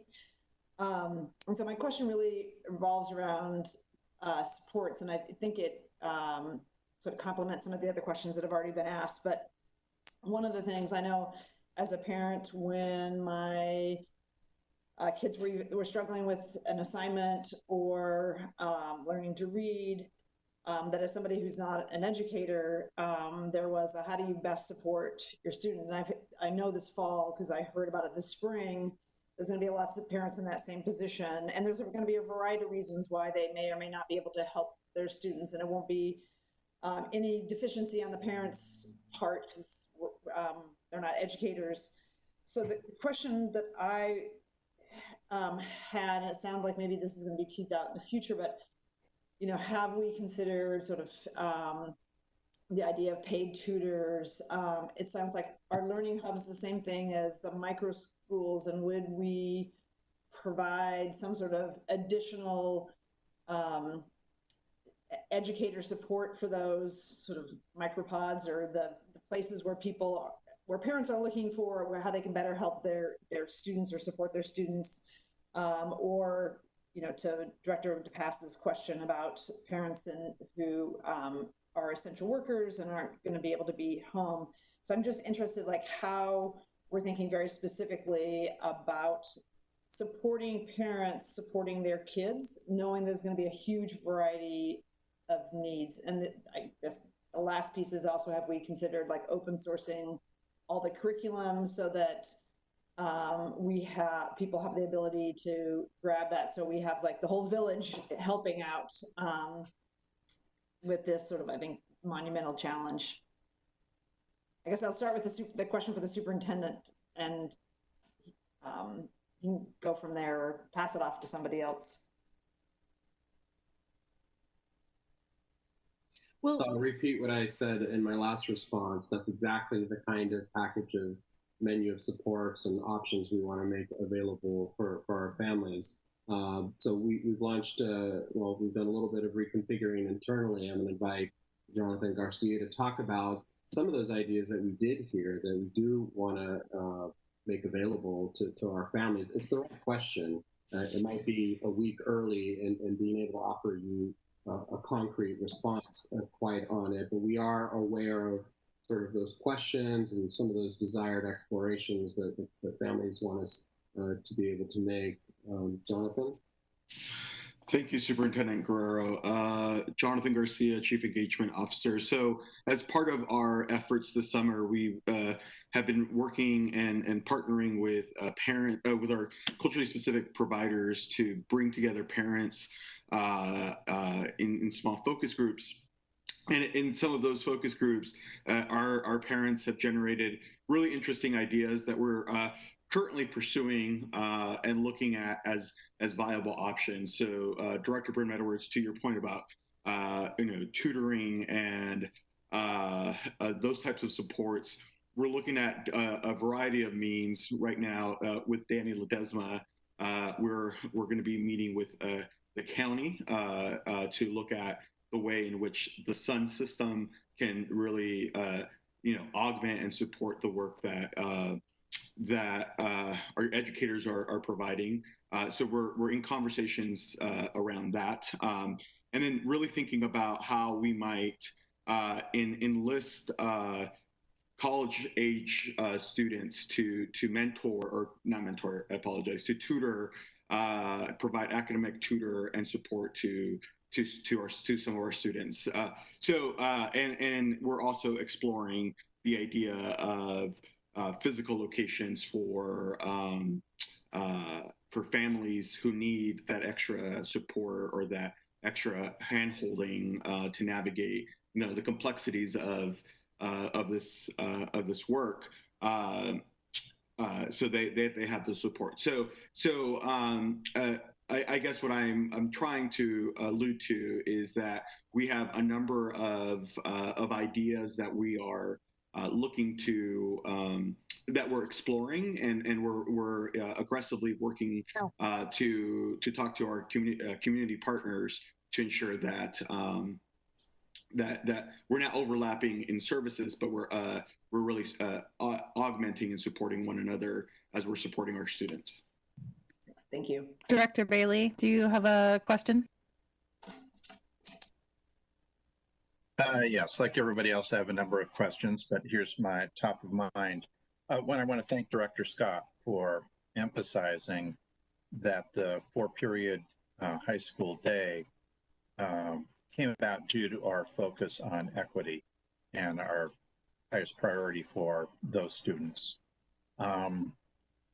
And I think we need to, I agree with them, we need to continue to articulate that strongly going forward. There's no perfect solution there.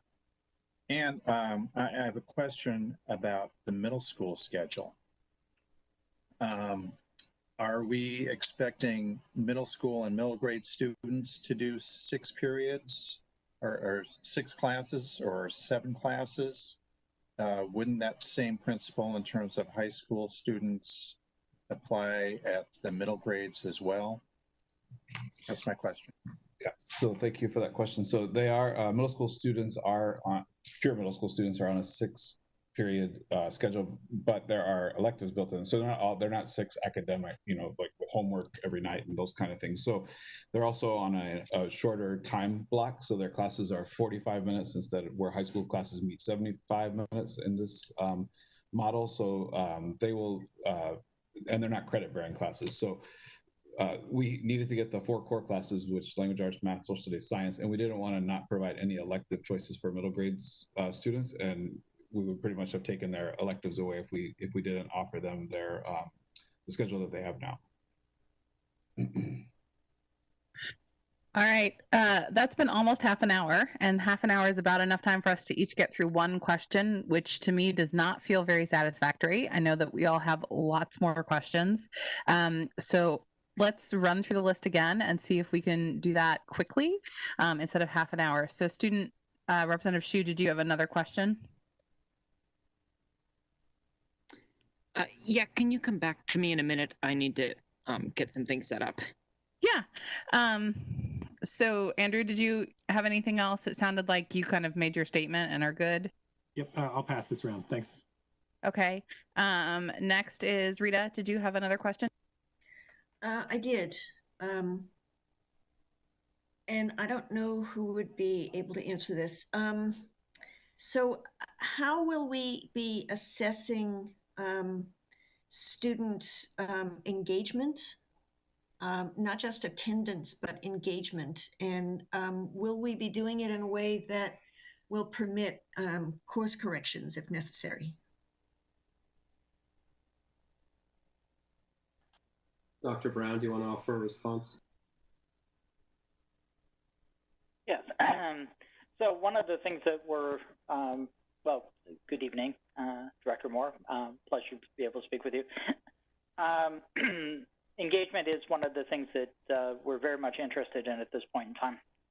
And like you said, not just attendance. And so like a couple of you have mentioned this evening, we are very much interested in trying to ensure that we engage with all our students and iteratively work to engage with those students that we weren't able to effectively engage with in the spring. Beyond just simply making contact and trying to get them in the process, we're also, as you saw today with the learning management systems, we're looking to leverage the information within the learning management systems to understand the degree to which kids are participating in activities as they move forward. And we're currently working on being able to use that to have some sense of the proportional engagement of students over time, so that we can course correct and again, iteratively go back to reaching out to families. And one of the strategies that we worked through this spring that I think was particularly effective was working with our community partners to further engage and get kids back on track. So working through that plan right now, so that we can, again, leverage all the resources we have to get kids back in school and get them back on track.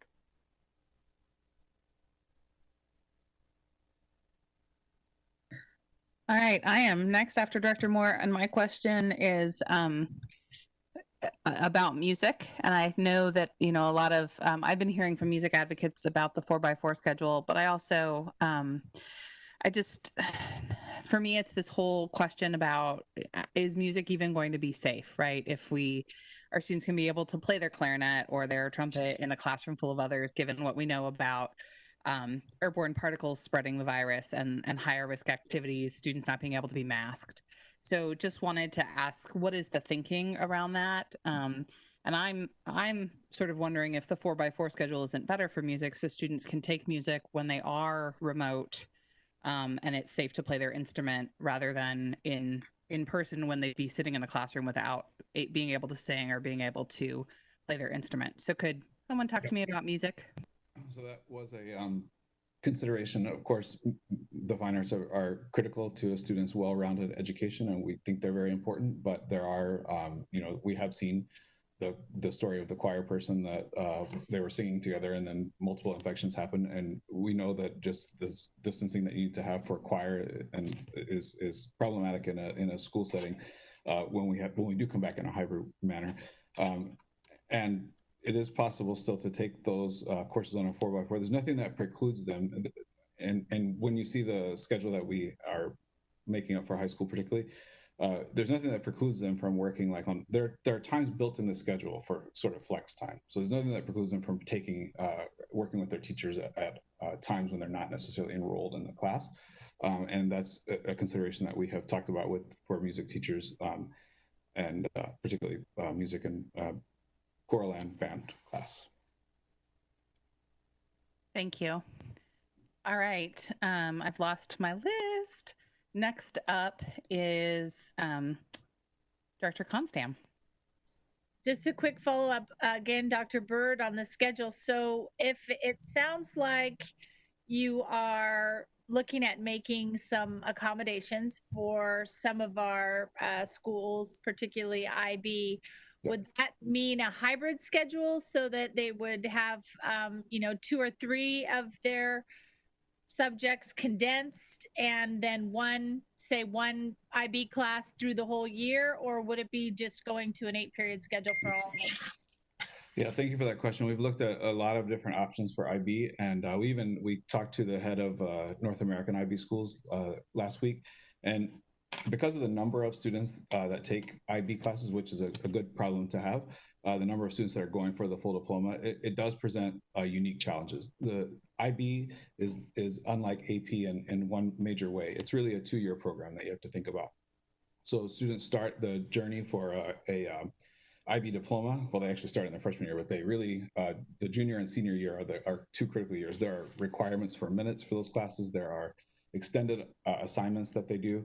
And really, IB teaches the habits of mind. So it's really about kind of reflection and how kids are going through the world, how children are going through the world and thinking critically. So we could not find a way to, with the number of students that we had, to limit that to a 4x4 schedule. It just couldn't work. So we are going to, for those 2 IB schools, that's Cleveland and Lincoln, allow them to run an 8-period schedule, but there will be guardrails up for that. So there have to be support classes. So they're not 8 academic classes. There have to be support classes in place for students that are in those IB, seeking the IB diploma. There have to be, for freshmen and sophomores that are not taking heavy loads of IB, they're going to have to be some modifications to their schedule so that they're not taking a full 8 classes. People have asked me about, well, why don't you just let the ones who need 8 periods take 8 periods and then schedule everybody else differently? That is problematic in a couple of ways. The first way is problematic is that teachers don't just teach one grade level in high school. So you often have a 9th grade and an 11th grade teacher. So you can't run 2 different versions of a schedule because with the staffing that we have. The second problem is that I can't remember the second problem. anyway, I'll think of it in just a second. But it's just problematic in a couple ways. That doesn't mean, though, I want to be clear about this, that we're not concerned about students who take AP classes. That is also a rigorous program, and we can accommodate those students in a 4x4 schedule. So we're making that modification for IB schools, and we're going to make sure, though, I have talked to both principals, and they have to do a couple of things. They have to review every schedule to make sure that students have support classes in place, and we'll be monitoring that. And they have to have a plan to intervene if they see that students are falling off, or not keeping up with the work. There has to be plans in place to support those students along the way. So I feel, that every schedule, I know that's the second thing.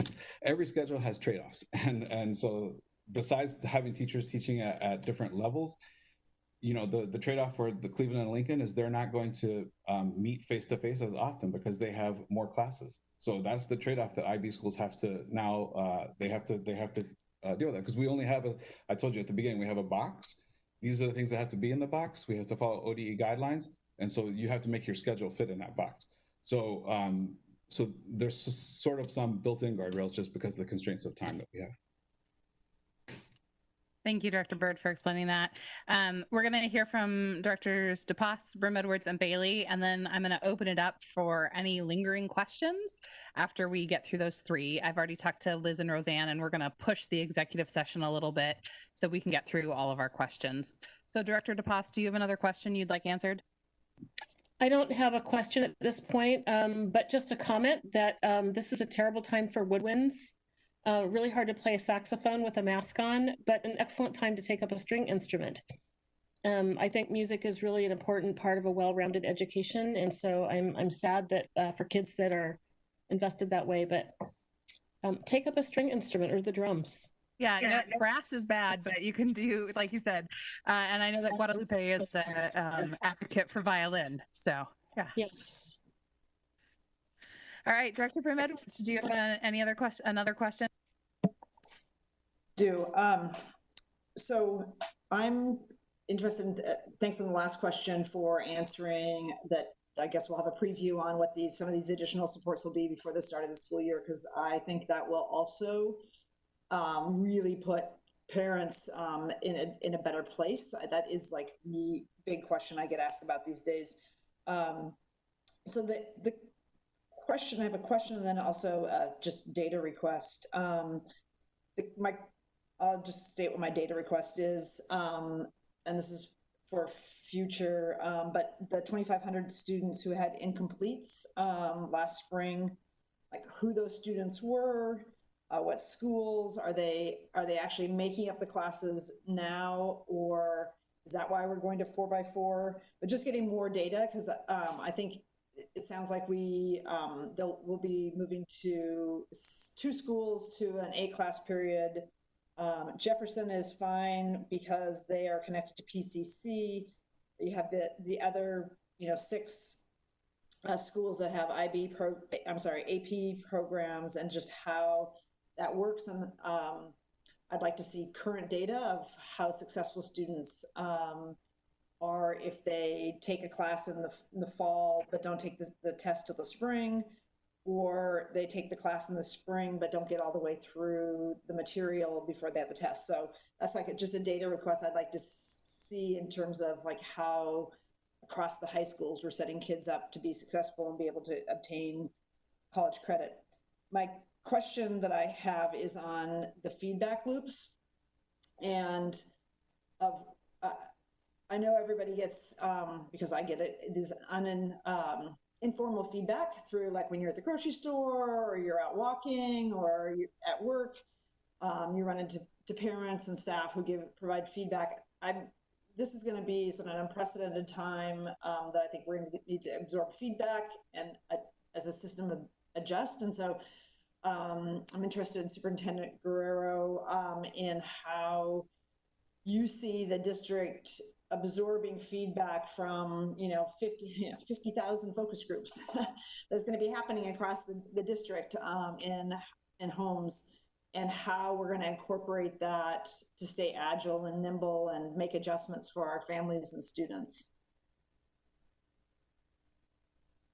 Well, I'll start off by saying I have great confidence in our school leaders and our school communities and our educators who are going to be working closely, even if it's virtually, with our students to see what those actual and expressed needs are. And I'm well aware of the feedback. I'm receiving it on the hour, all day long, all night long. So I'm sure I'm hearing from our constituents as often as probably each of our directors are. So not unfamiliar with the themes and concerns that are on our families' minds. And those are exactly the kinds of conversations that we're having so that we can develop an approach that's both responsive to the expressed need, but that observes a lot of sort of other overlapping considerations that we have to take into account. So I'll just say that, but I don't know if you want to add anything there, Dr. Claire or Dr. Bird. Yeah, I would say that I'm certainly getting that feedback about the high school schedule, and we are, and I do want to be clear that I understand people's concern, and I'm meeting with high school principals tomorrow again to talk about how we can make modifications to the schedule, and so we will do that, and we have also time set in the schedule that their teachers can meet with small groups of students, so it's not just the typical class where you're there and the teacher, and then you don't see the teacher again. So all throughout the week, whether they're seeing the teacher, whether they're attending their first period class, for example, or not, there are times each day of the week that there are opportunities for them to meet with their students. And so I think we have built in some things. We will continue to be reflective and modify as we go along. But I've talked to principals, just to give you a couple of examples, Director Brim Edwards. There are principals who are scheduling AP classes all in the fall. So students are taking maybe 2 classes AP, scheduling those in the fall, and then they'll put them in a lab class in the spring to prepare for the test. That's a very common thing on the 4x4. And the same with math. There are principals that are double blocking students in math. So there are some, I'm counting on our principals also to work within the constraints of the schedule, but to look at student data and understand how you need to creatively schedule. Because all of these schedules, the research is clear. You can find research on any schedule, and the one that works is the one that is well supported by the school leadership and the teachers. And so we need to be very mindful in how we support teachers in this endeavor. And if I may add, this is Jonathan Garcia, again, Chief Engagement Officer. We're also, and I appreciate the question, Director Brim Edwards. We we're also looking as a system, we're doing some analysis, and we're actually having a meeting later this week to look at some systems that we can build within the organization to really capture in real time that feedback and ensure that we are really, being able to absorb all that data. So hopefully we'll have more information to share with the directors if these meetings pan out in terms of our ongoing conversations to look at that. But that is an area that we are definitely wanting to look at just as an organization, right? How do we capture feedback on a continued basis and use it to be responsive to the needs of our community? I know we have a lot of questions, and it's always one of those pieces for us as we're hearing from constituents and people like me who are a parent to want to get in all the details. But I want to remind us to keep our questions at that board level governance place as we kind of think about the operational piece of all of this. Director Bailey, did you have another question? Yes, I did. So first I want to say I've taught community college using Canvas, and it's a great tool. And I could tell when I gave out an assignment who was on that assignment right away and who left it until 11 o'clock at night the day before it was due. So it's a great tool for tracking engagement in that sense.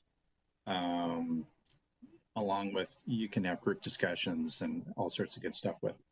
A question Director Bailey, Director Bailey, if the board staff use Canvas, who do you think would be the board members that were first to engage?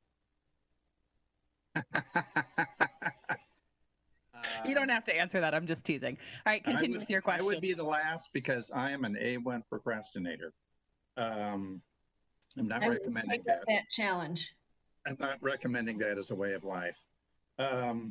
I know Michelle and I were pretty superior that we turned in our stuff for Gigi's evaluation first. So Michelle and I gave ourselves gold stars. There we go again. How do I mute you? Okay, a question I'd like answered in another venue is I'd love to volunteer as an economics tutor. And I know there's probably a lot of other retired teachers, for example, out there who would love to volunteer. So that's a later question. I'm happy to provide a quick response, Director Bailey. That's not my question, though. He's trying to ask 2 questions at once, Jonathan, but he's only going to claim the second one. Hey, I'm just following Director DePass's example. I'd also like to hear more about the supports at Lincoln and Cleveland for a little bit more detail on that for the students who need those supports. And Sean, I love you, but I didn't quite grasp your answer around middle grade schedule, so I want to check in with you later on that. Sure. My question is, I've gotten a couple of questions from parents about, hey, my rising senior is just 3 credits away from graduation. Why not just enroll them for 3 credits? And then we've got more resources for everybody else. And my response off the top was, I get what you're saying, and that means your student would miss out on a half year of education. That's valuable stuff. You know, why would you want that? But that's something to consider. But I wanted to know if that was under consideration or not. And I'm guessing Director Brim Edwards, among others, might be having a little attack right now, but appreciate your answer to that. Okay. So I want to So I want to be clear. The only question he's legitimately asked is about the graduating early, and the other stuff you guys can follow up with offline if that is that, just to honor our time. So I would have to absolutely I'd have to follow up with all of them offline, probably, Director Bailey. I asked the graduation question earlier today, Scott, and got an email back saying we're working on that. We'll get back to you. So. All right, so I know there's more questions from some of us, so I want to just kind of open it up if there's anything else burning question or statement that needs to be made as we head into reentry. And again, just wanting to remind us that I know we all, like, I want to know, like, my daughter's schedule and what all's going to happen, and she's at Cleveland. But knowing that some of this is operational, we are going to continue to wait on. So what other questions do you have before we move on? Since I didn't get a question really, what's our current state of connectivity? Do we expect to have good Wi-Fi connectivity with every student by the time that those first 2 weeks of opening are up? Do we have that capacity? That's exactly the operational goal that we're striving for, Director Bailey. We want every student to be able to have the device, have the connectivity with enough bandwidth to access the platform and the instruction. This afternoon, our Deputy Superintendent Hertz, our CTO, we participated in a statewide meeting with telecom executives and internet providers because every district has this exact same challenge, even here in the city of Portland.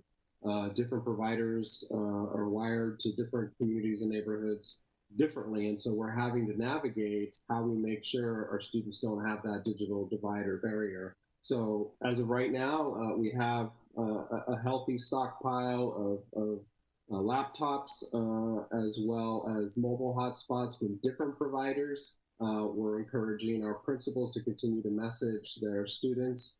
If anyone is still lacking Please let us know. Please don't wait till the day before. We don't need any lines at each of our schools. Get them while they're available early. So we're still working that out. And we're following up on some of the initial survey results where families had indicated they were going to need support in these areas. But trust me, this is a daily topic of conversation for us. So I don't know if I don't see CTO Wolf on the screen here if he wants to add anything.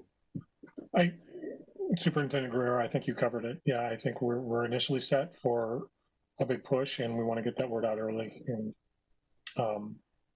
give us time should we be overwhelmed. So yeah, it's a primary concern right now.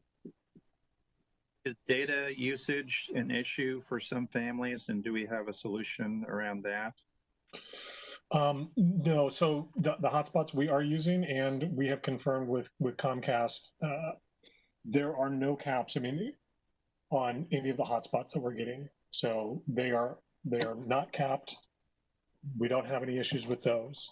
Comcast does cap the limit at 1.2 terabytes, which it would take 364 days of 7 hours a day of streaming meetings to reach that 1.2 terabytes of data on some rough numbers. So we don't feel like that's going to be an issue either.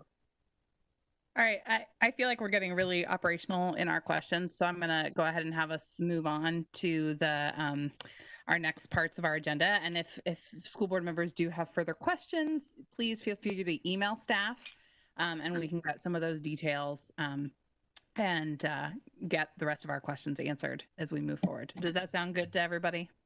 Maybe just maybe as a wrap, the district can provide, or somebody from the district can provide the webpage information about where the frequently asked questions are and the resources, so that some of those questions that have already been answered that are posted, so I don't have it on hand, but maybe. Thank you. It was linked in the last slide of our PowerPoint, and so it is on the main web page.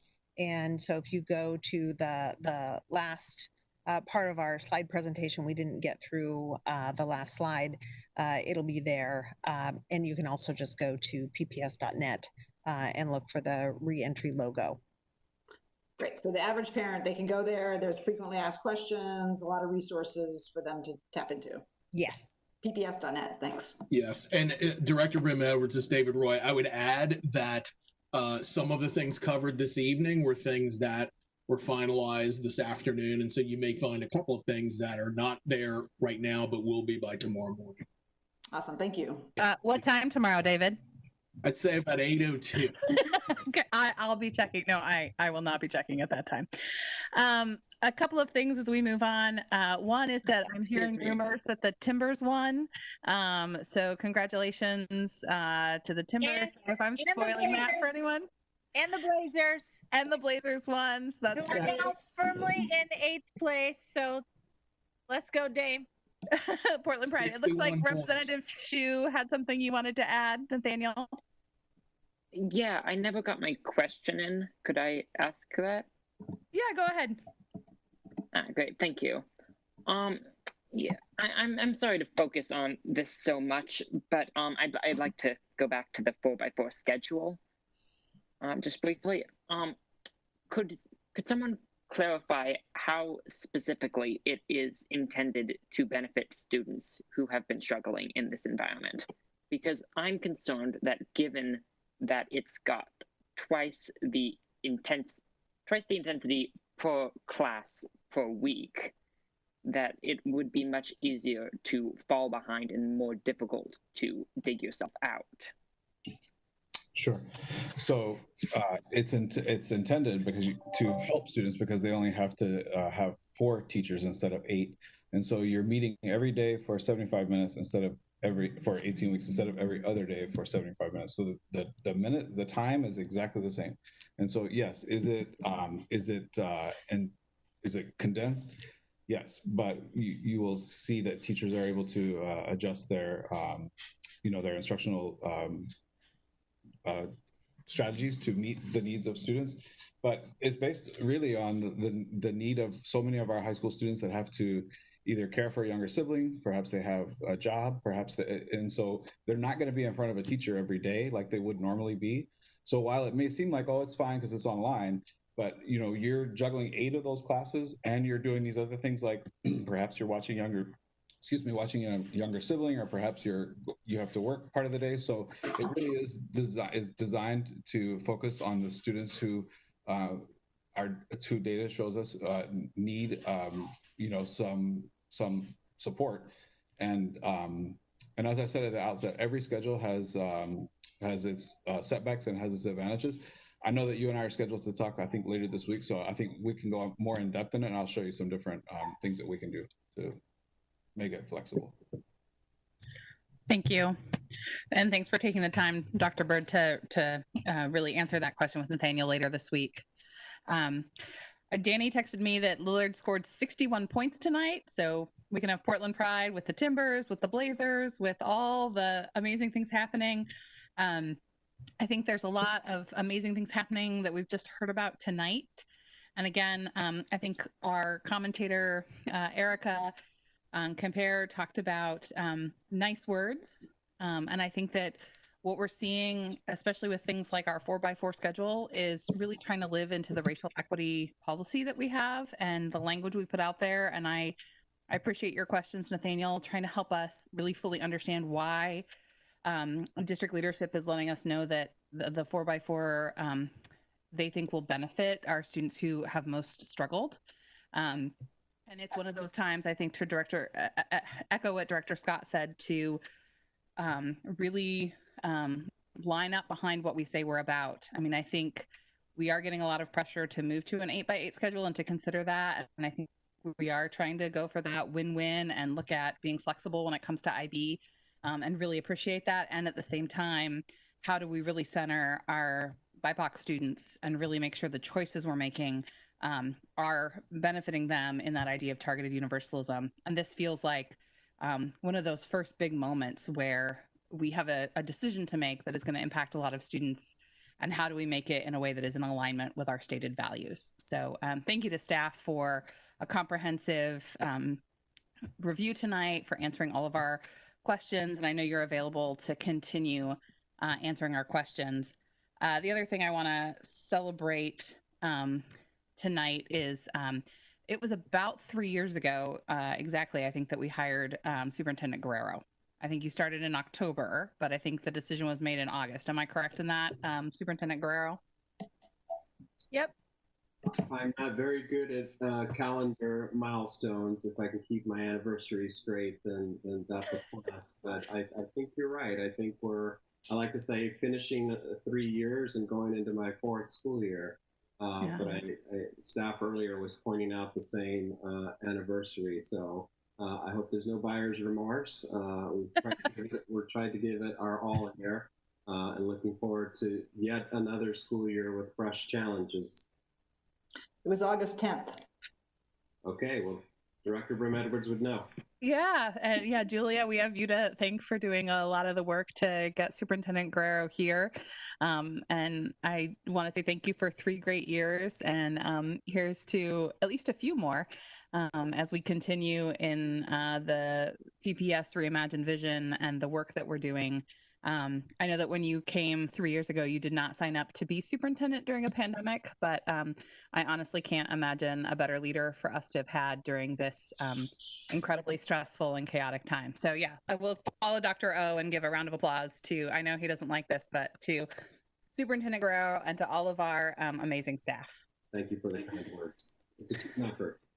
And just remember, I wanted to hire you a week earlier than that, but everybody else wanted to go through the whole process. All right, before I completely lose control of this meeting, we need to move on to the items we pulled from the consent agenda. So Director Brim Edwards, what question did you have about, do I need to move the item first, Liz, and then we need to have discussion? I think that is the correct. I'm looking for Liz is nodding. Yes. Okay. So before us now is resolution number I have to scroll back up to find the correct number because we don't want to have to do that again. 6160. Do I have a motion to bring this resolution before us? So moved. Do I have a second? Second. Okay, Director Constant moves and Director Brim Edwards seconds resolution 6160. Is there any board discussion? Director Brim Edwards. Thank you. I also have just a couple questions. And this is something that's come up quite a bit especially parents of seniors. And when the whole issue of college credit came up. And so on this particular agenda item, we're paying about $250,000 for PSU classes for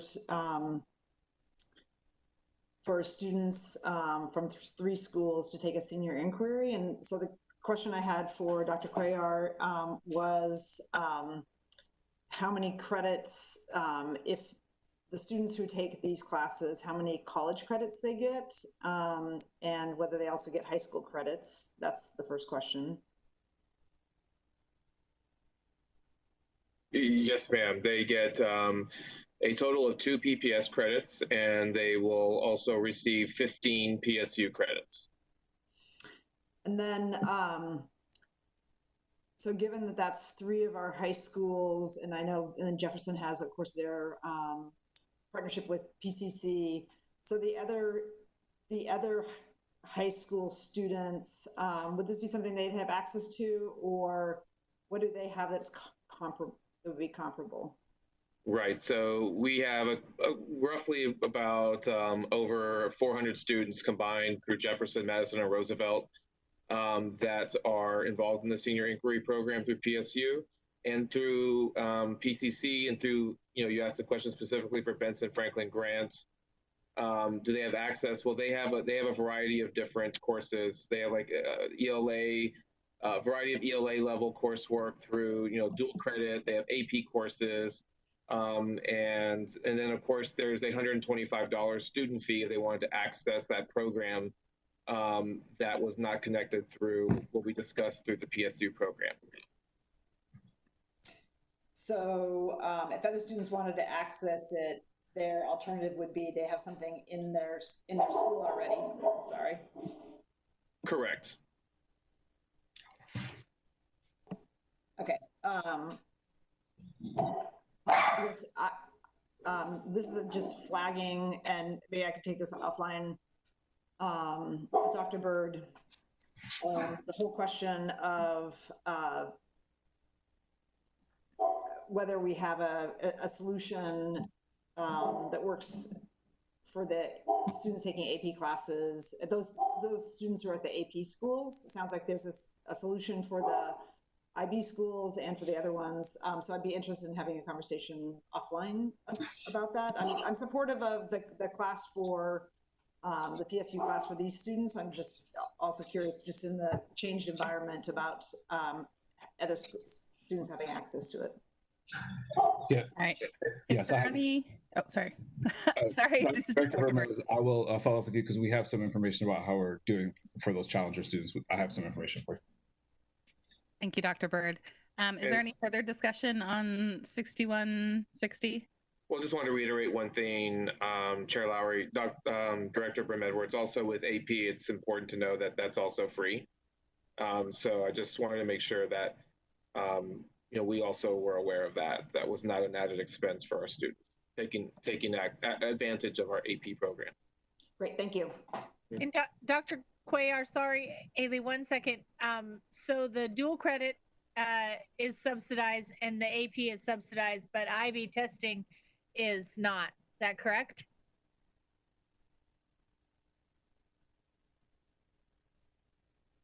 Dr. Bird? I have to find out. I'll get back with you about that. I think that's something we need to review with our RESJ lens, because historically students in doing IB testing have had to pay. I don't know if this is still the case, but when my son was in high school a while back, any student on free or reduced lunch was subsidized by the state for the IB tests.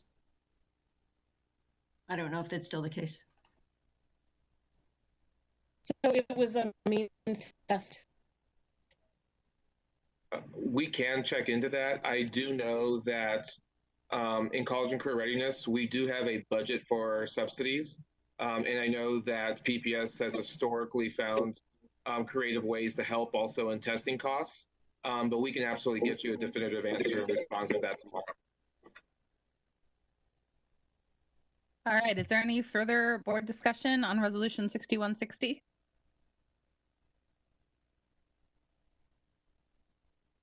All right, the board will now vote on Resolution 6160. All in favor, please indicate by saying yes. Yes. Yes. All opposed, please indicate by saying no. Are there any abstentions? All right, Resolution 6160 is approved by a vote of 7-0 with Student Representative Shu voting yes. All right. Excellent. Is there any other business before we adjourn tonight? I can give a very brief update from the Lincoln High School Steering Committee, just that everything is proceeding swimmingly.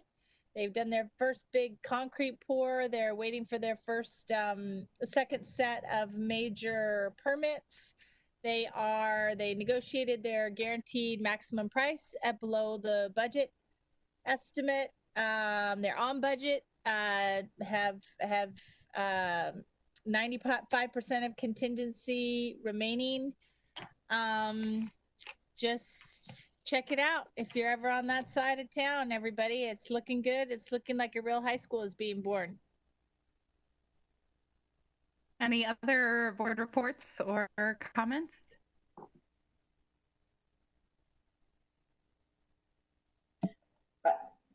This is Julia.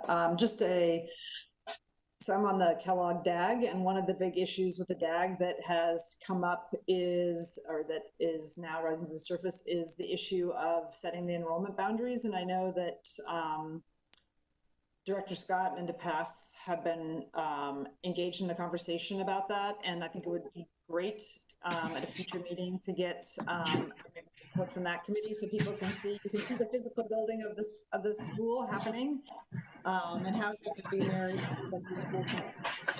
So at some point in the future, that would be great to share with the broader community about just the process and everything else. Slight correction, Director Bailey, not Director Scott. I'm sorry. If you guys could change your names to be more different, that'd be great. I was just and going to make Director some Moore stuff as well. up. Yeah, Director Moore, yeah. I'm sure Director Scott was worried about that report he was going to have to give. I was trying to, I was having to study up real quick, so. All right, anything else before we adjourn? Just a note that the next meeting of the policy committee is on August 24th. All right, Which coincidentally is my birthday, in case anybody's interested. Happy almost birthday. I did want to make the announcement that Director Moore shared with me earlier when we were talking about sports that the Red Sox lost tonight and that they are in dead last in the AL East. So you can just, commiserate with her or cheer like Jonathan, depending on your sports preferences there. Rita, you really want to draw attention to that? I don't know that she meant for me to read that text, but yeah. I think it just helps explain when she's grumpy that we can always just blame it on the Red Sox. So, all right, nothing else. We are going to go ahead and adjourn our meeting. The next meeting of the board will be held August 25th at 6 p.m. And this meeting is now adjourned, and I will see all my board colleagues in our next executive session. Let's give ourselves a 5-minute break and we will start at 8:30. All right, thanks everyone.